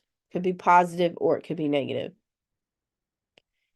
And then last, look at evaluate clarity. So assess whether it's clear, coherent. Again, this is what I was talking about, how if you're not an expert on something, this is your time to shine. Shine like a diamond. So ask yourself, is the argument logical and organized? As you as a reader that has no strong background in it, were you able to follow along easily? Are the ideas structured? Are they understandable? Again, if you're not familiar with this, are you completely lost in left field? And remember that vague arguments are going to weaken the effectiveness. So if it's a vague argument, like we talked about with the 100%, but isn't how solid is that 100% if it was only one person, you know? So keep those things in mind. All right, so here's another practice with the fallacy. So take a second, take about 30 seconds, and see if you can determine this one. Ready, set, go.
All right, let's come back and take a look.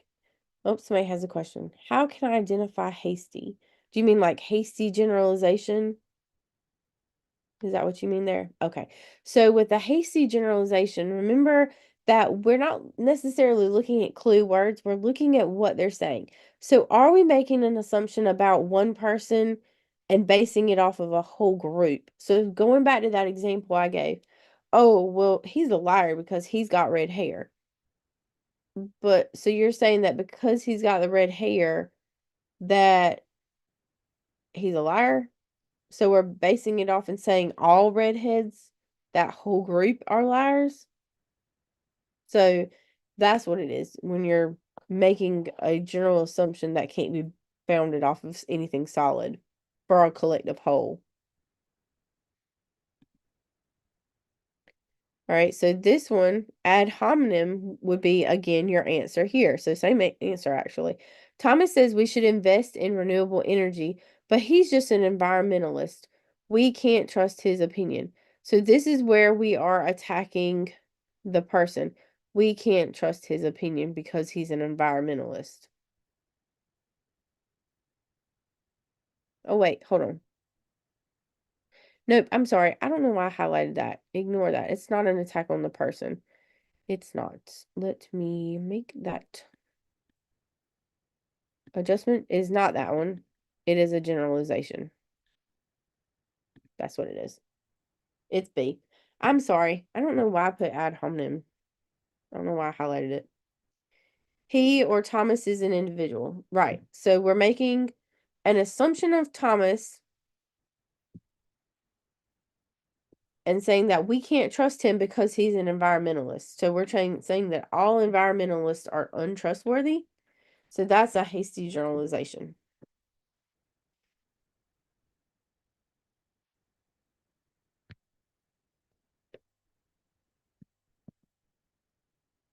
Everybody good?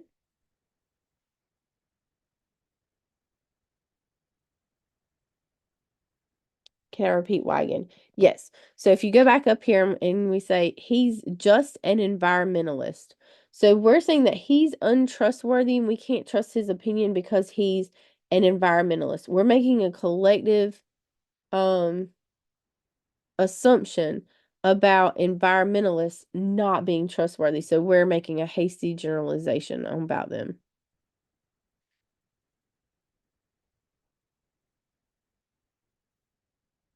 That help?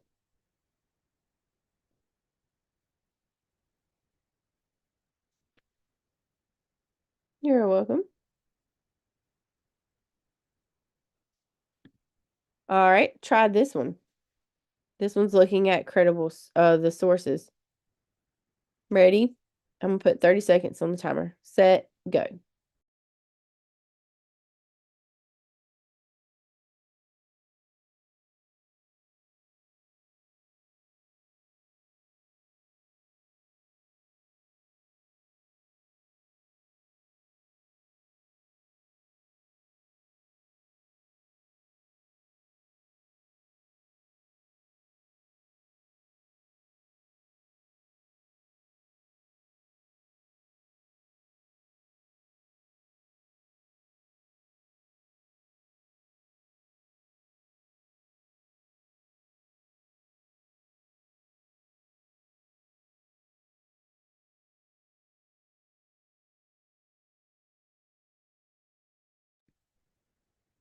An example of circular reasoning would be, that's the best coffee because it's good.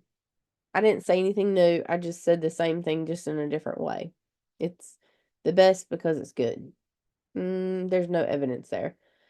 Appeal of emotion. So that's what we were talking about. Like, they get you to donate to the Humane Society because they're showing the pictures of the little animals in distress. All right. Put your answers down. Take another couple seconds.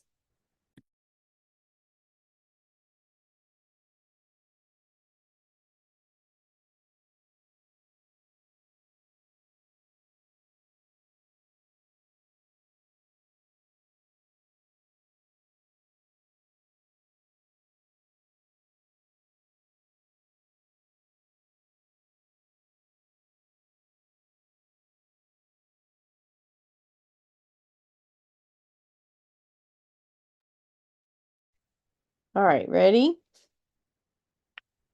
Which of the following factors is important to consider when evaluating the credibility of a source?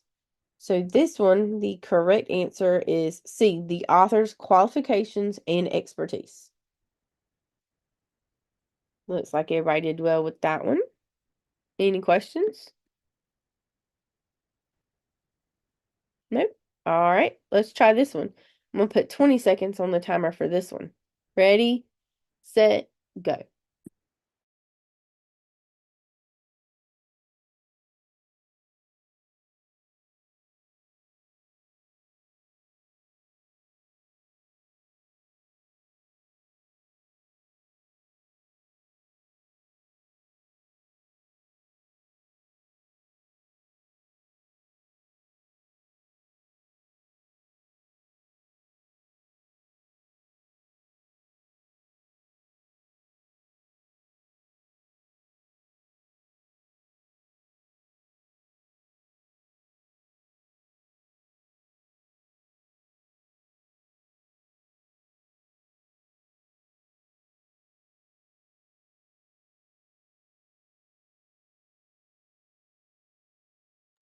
Oh, I'm sorry, y'all. I forgot to unpause my screen. Can you see that one now?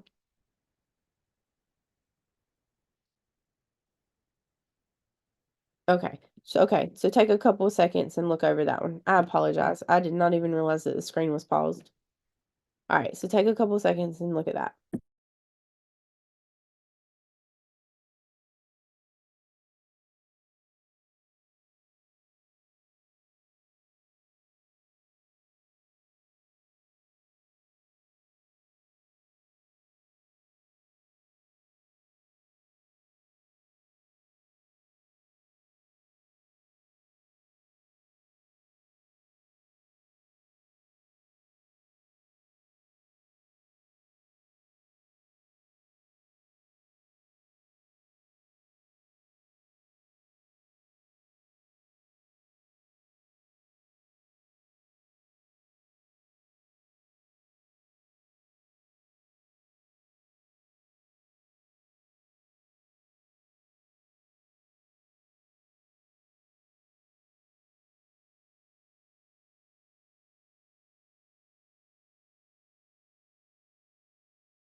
All right, let's take a look at that one.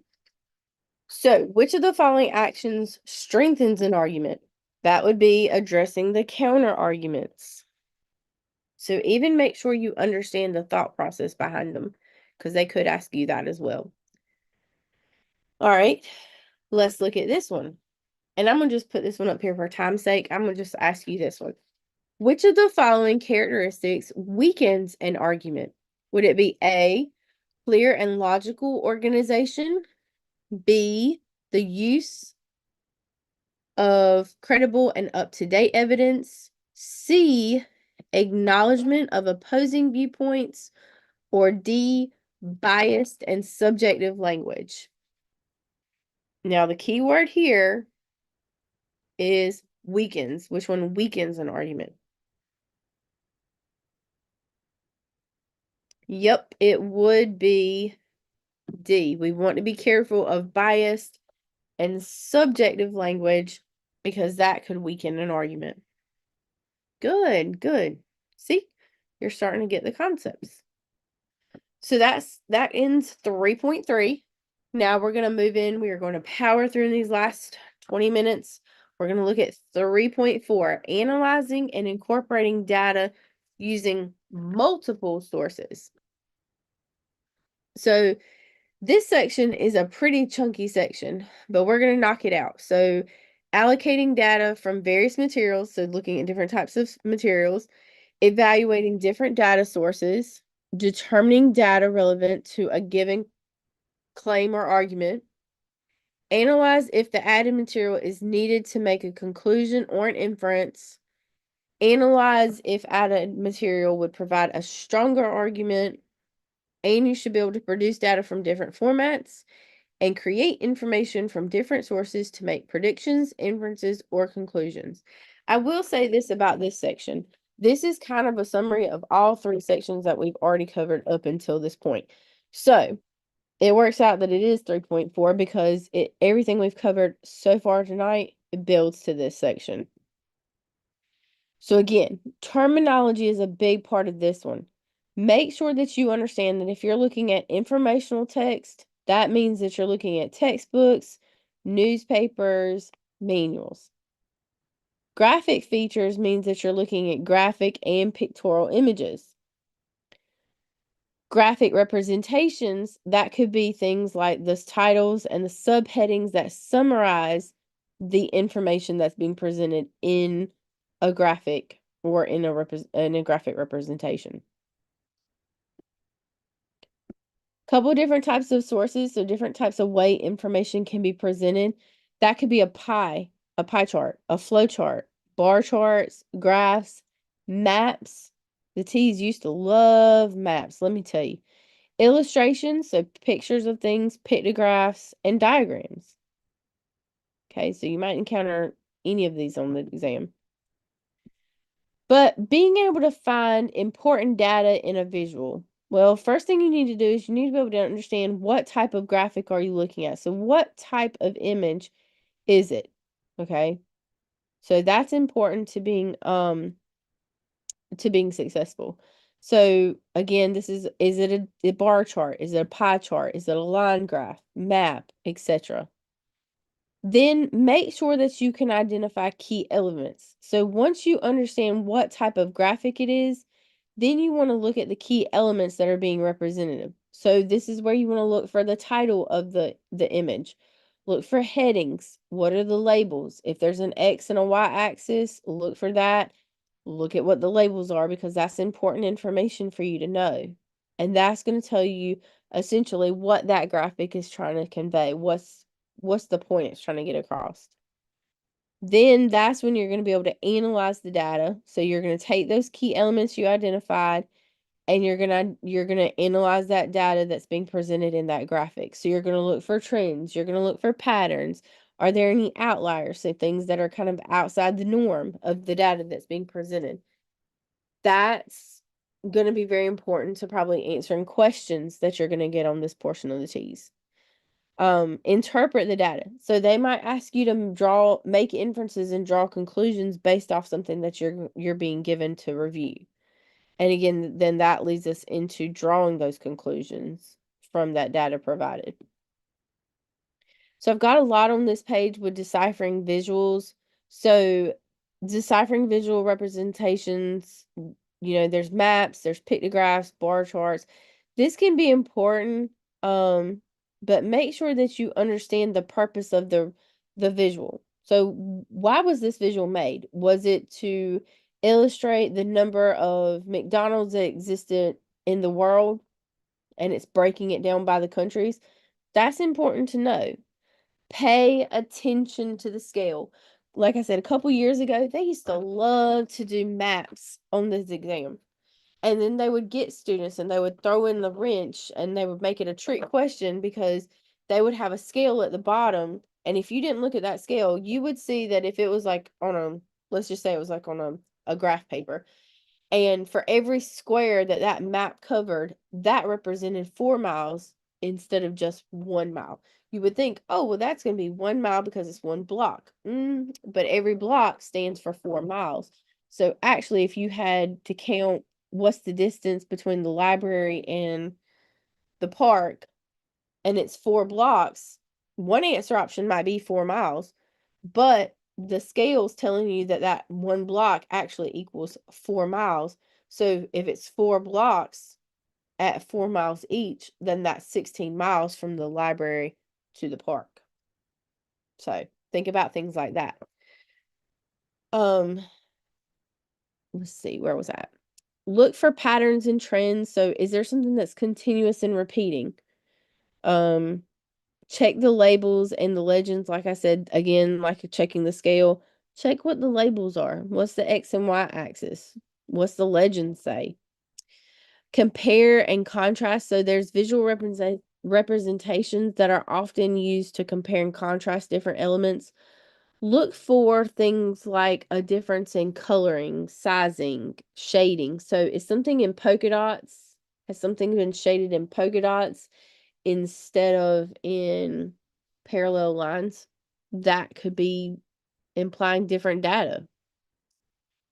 Ask questions. Well, you can't really ask questions on the TEAS, I know that. But when you're studying, consult your study guides. Ask somebody that's maybe an expert in that area what type of information you're looking at. Okay, so that's more the prep side of things. All right, so here I've got this graph, and I want you to tell me, based off of this, what is the title of the chart and what is the main message that's being conveyed? So in your chat box, in your comment box, first let's tell me, what's the title of the chart? Do you know where to find that at? And if so, what is it?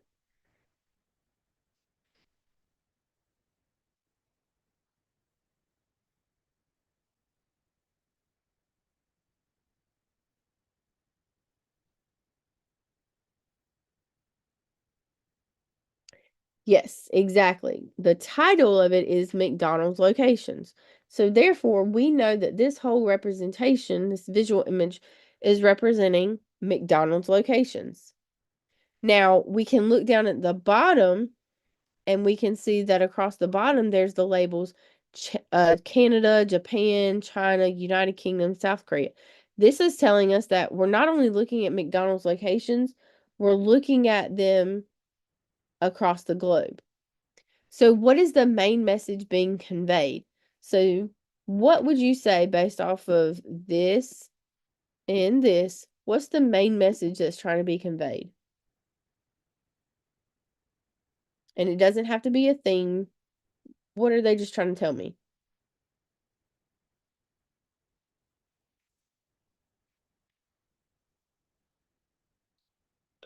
Exactly.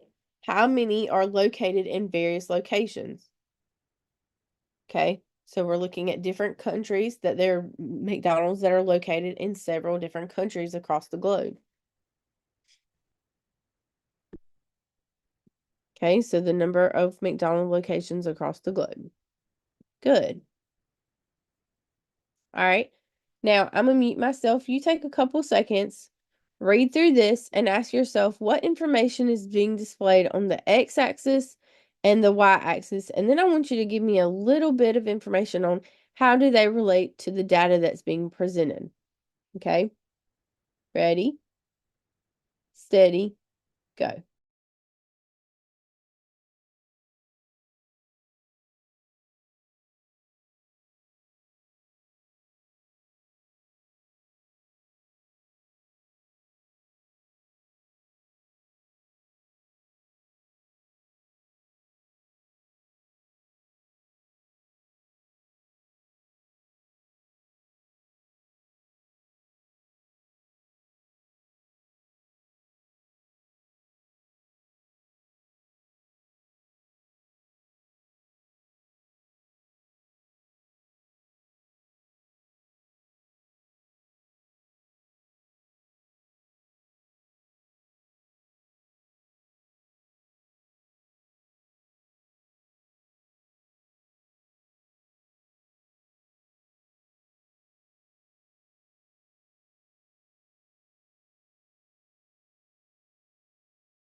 Okay, let's go back and look.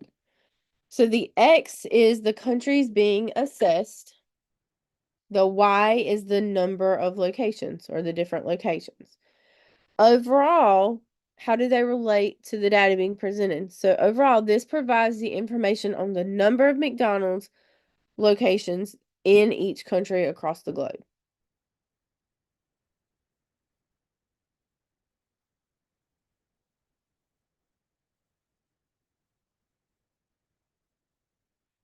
So somebody said Japan has the most. Yeah, but that's more of like a solution. This is asking you more of the general overview, not for the specific answer. Does that make sense? Like for the people that answered that Japan has the most locations, it does. We can clearly see that.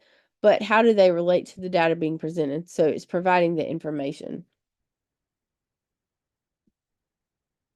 Okay, yeah, I'll go and answer back at the end on that one. Oops, did I go too far? Oh wait, there we go. All right, so determining data important purpose. So the first step when you're working with these different formats is to determine the author's purpose. So why are we looking at this visual? What's it supposed to be getting the message across of? Then once you determine the author's purpose, you can determine which data is relevant to that purpose. So sometimes they might give you visuals that have just way too much extra information that you don't necessarily need to answer questions. If the author's purpose is clarified, then you can ask yourself what type of data it is or what type of data is applicable to the purpose. So is it the correct way to get that data across?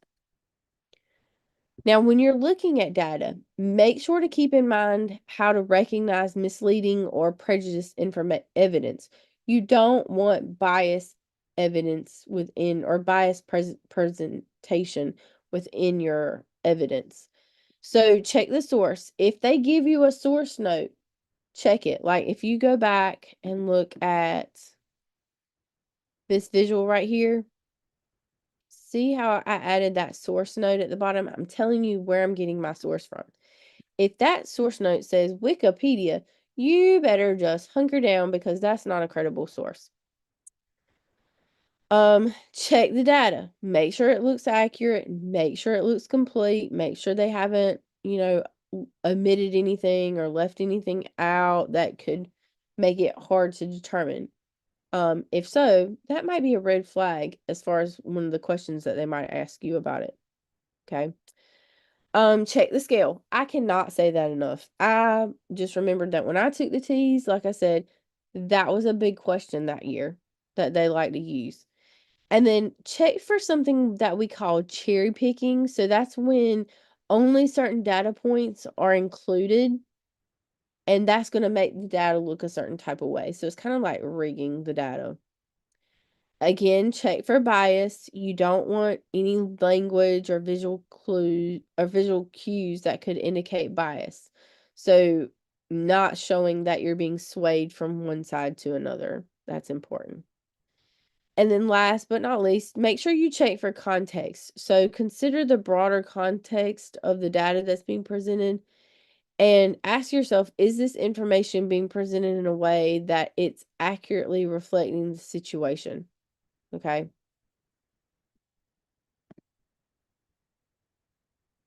So a couple different examples of misleading or prejudiced evidence in case you see any of these pop up. So this could be where they have cherry picking within the data. So they're only looking at specific data that maybe supports their side of the argument, and they're not showing the data that represents, a notch in the belt for the other side of the argument. Scaling issues, like I said, I can't stress that one enough. I think I must just like have a form of PTSD from it. Like I was just traumatized by those scaling issues. Misleading labeling. So check those axes, the X and the Y. Make sure they're labeled correctly.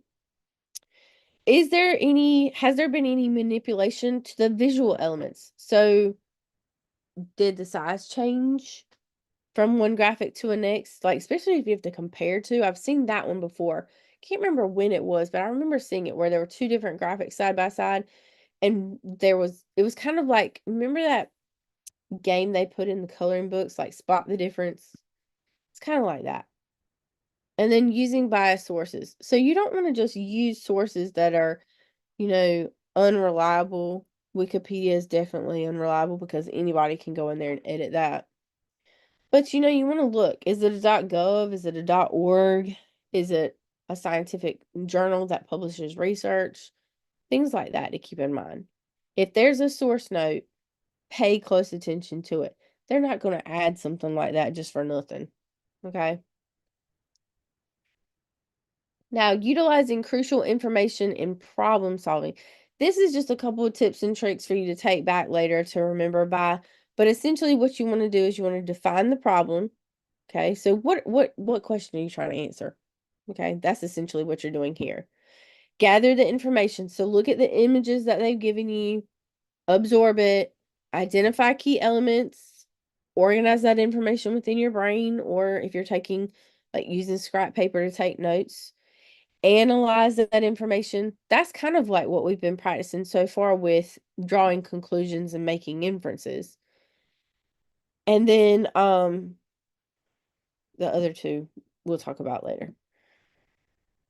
Now, important versus irrelevant information. This might be a question you see pop up. So, what information that's being provided is not relevant to the actual graphic? That might be a question that comes across.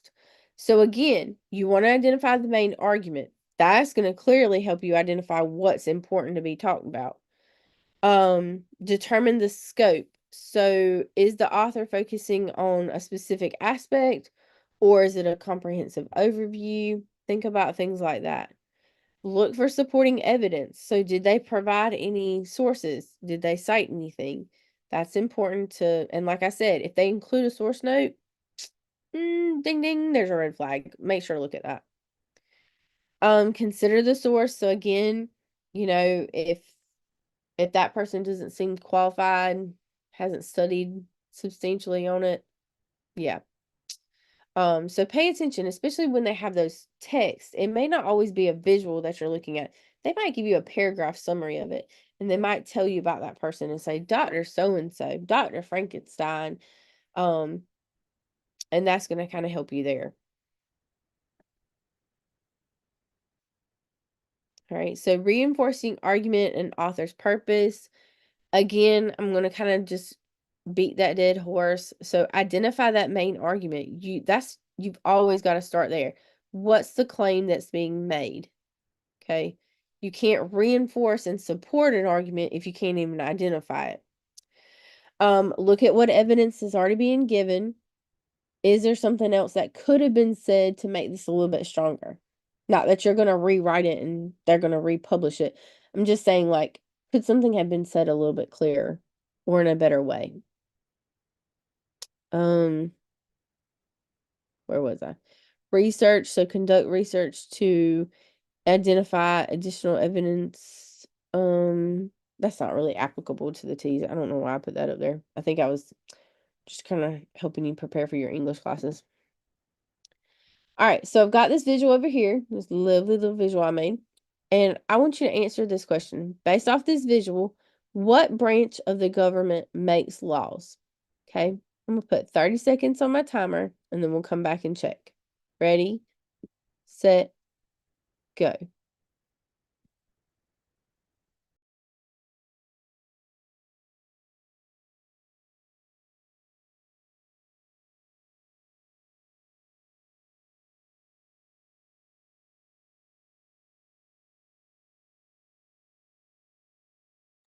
All right, take another couple seconds and answer.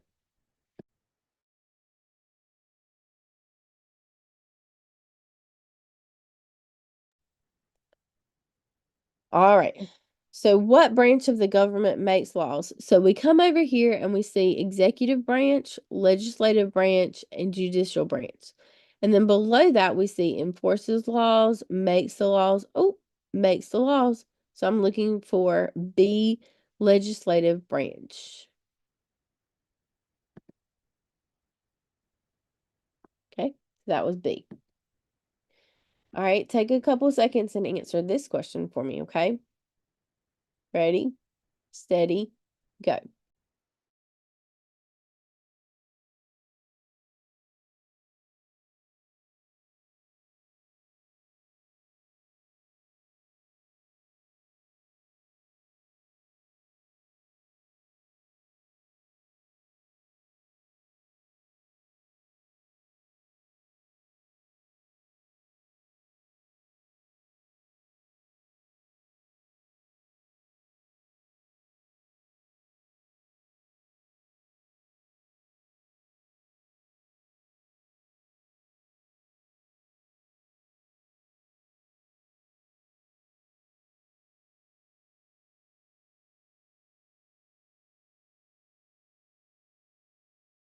All right, let's take a look. So, what is the likelihood of severe storms occurring on Tuesday in Paris, Texas? So, that answer option would be D. The likelihood of severe storms cannot be accurately predicted solely based on cloud cover. Additional weather data such as humidity levels and atmospheric pressures are needed for a more precise forecast. So in this visual, we've been given the temperature, an overview, but we don't necessarily know if it could, what's the likelihood of severe storms because we don't have that other data.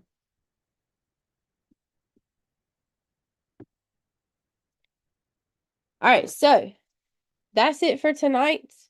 That is 3.1. We looked at inferences and making predictions, drawing conclusions. 3.2, we talked about themes, what they are, how to find them. 3.3, we analyzed arguments. And 3.4, we looked at how to look at different types of sources. Okay. So I'm going to, there's my link for private tutoring. All of these links are in your notes. But here is like kind of the general information QRs.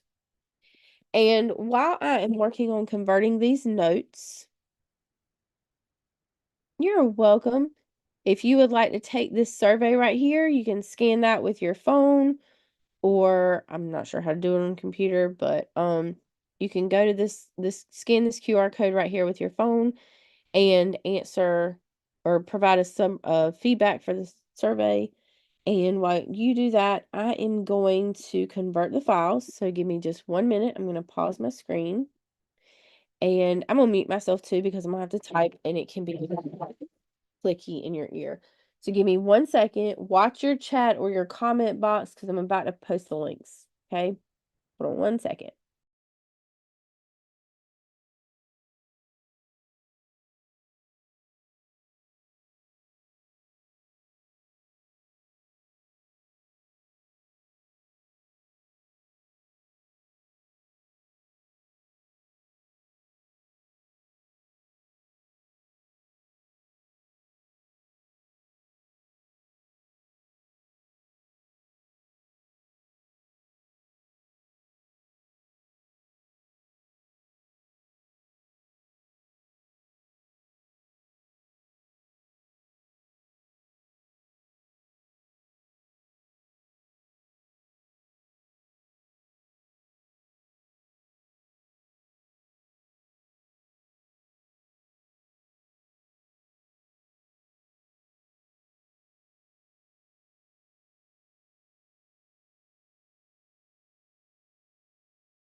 Okay, if you're on Zoom, you should see that URL link in the chat. If you're on Zoom or Facebook,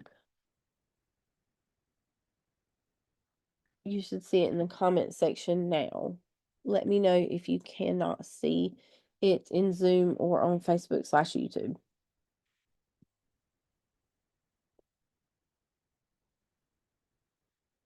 Everybody good?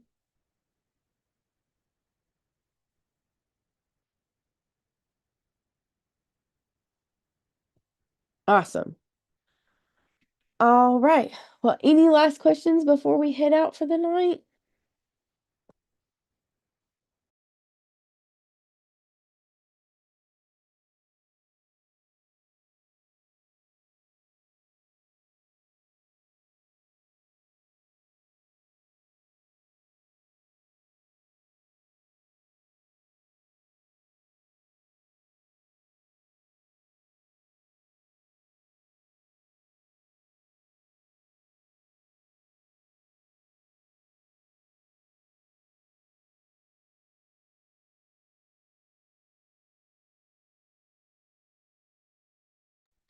Oh, somebody asked me what the difference was between the word what and which.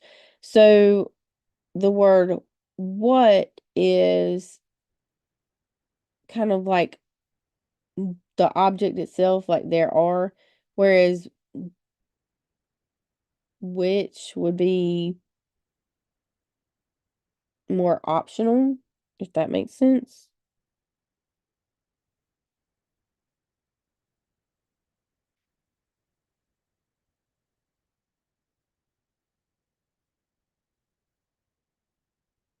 Awesome. Well, thank you guys for joining me. I'll be back, let's see, next week. Should be same time, same place. And we'll be back on English. So if you haven't seen that webinar and you're not signed up for it, make sure to go to the QR code provided or check us out on social media. There's some links up there. I hope you guys found this helpful. I hope you have a great night. And I hope to see you guys next week. You're so welcome. I really enjoyed it. You guys were a great group tonight. I have to say that. Y'all were very interactive, and I love that so much. All right. Well, I'm going to stick around for just one more quick minute while you guys get signed off, just in case anybody has any last minute questions.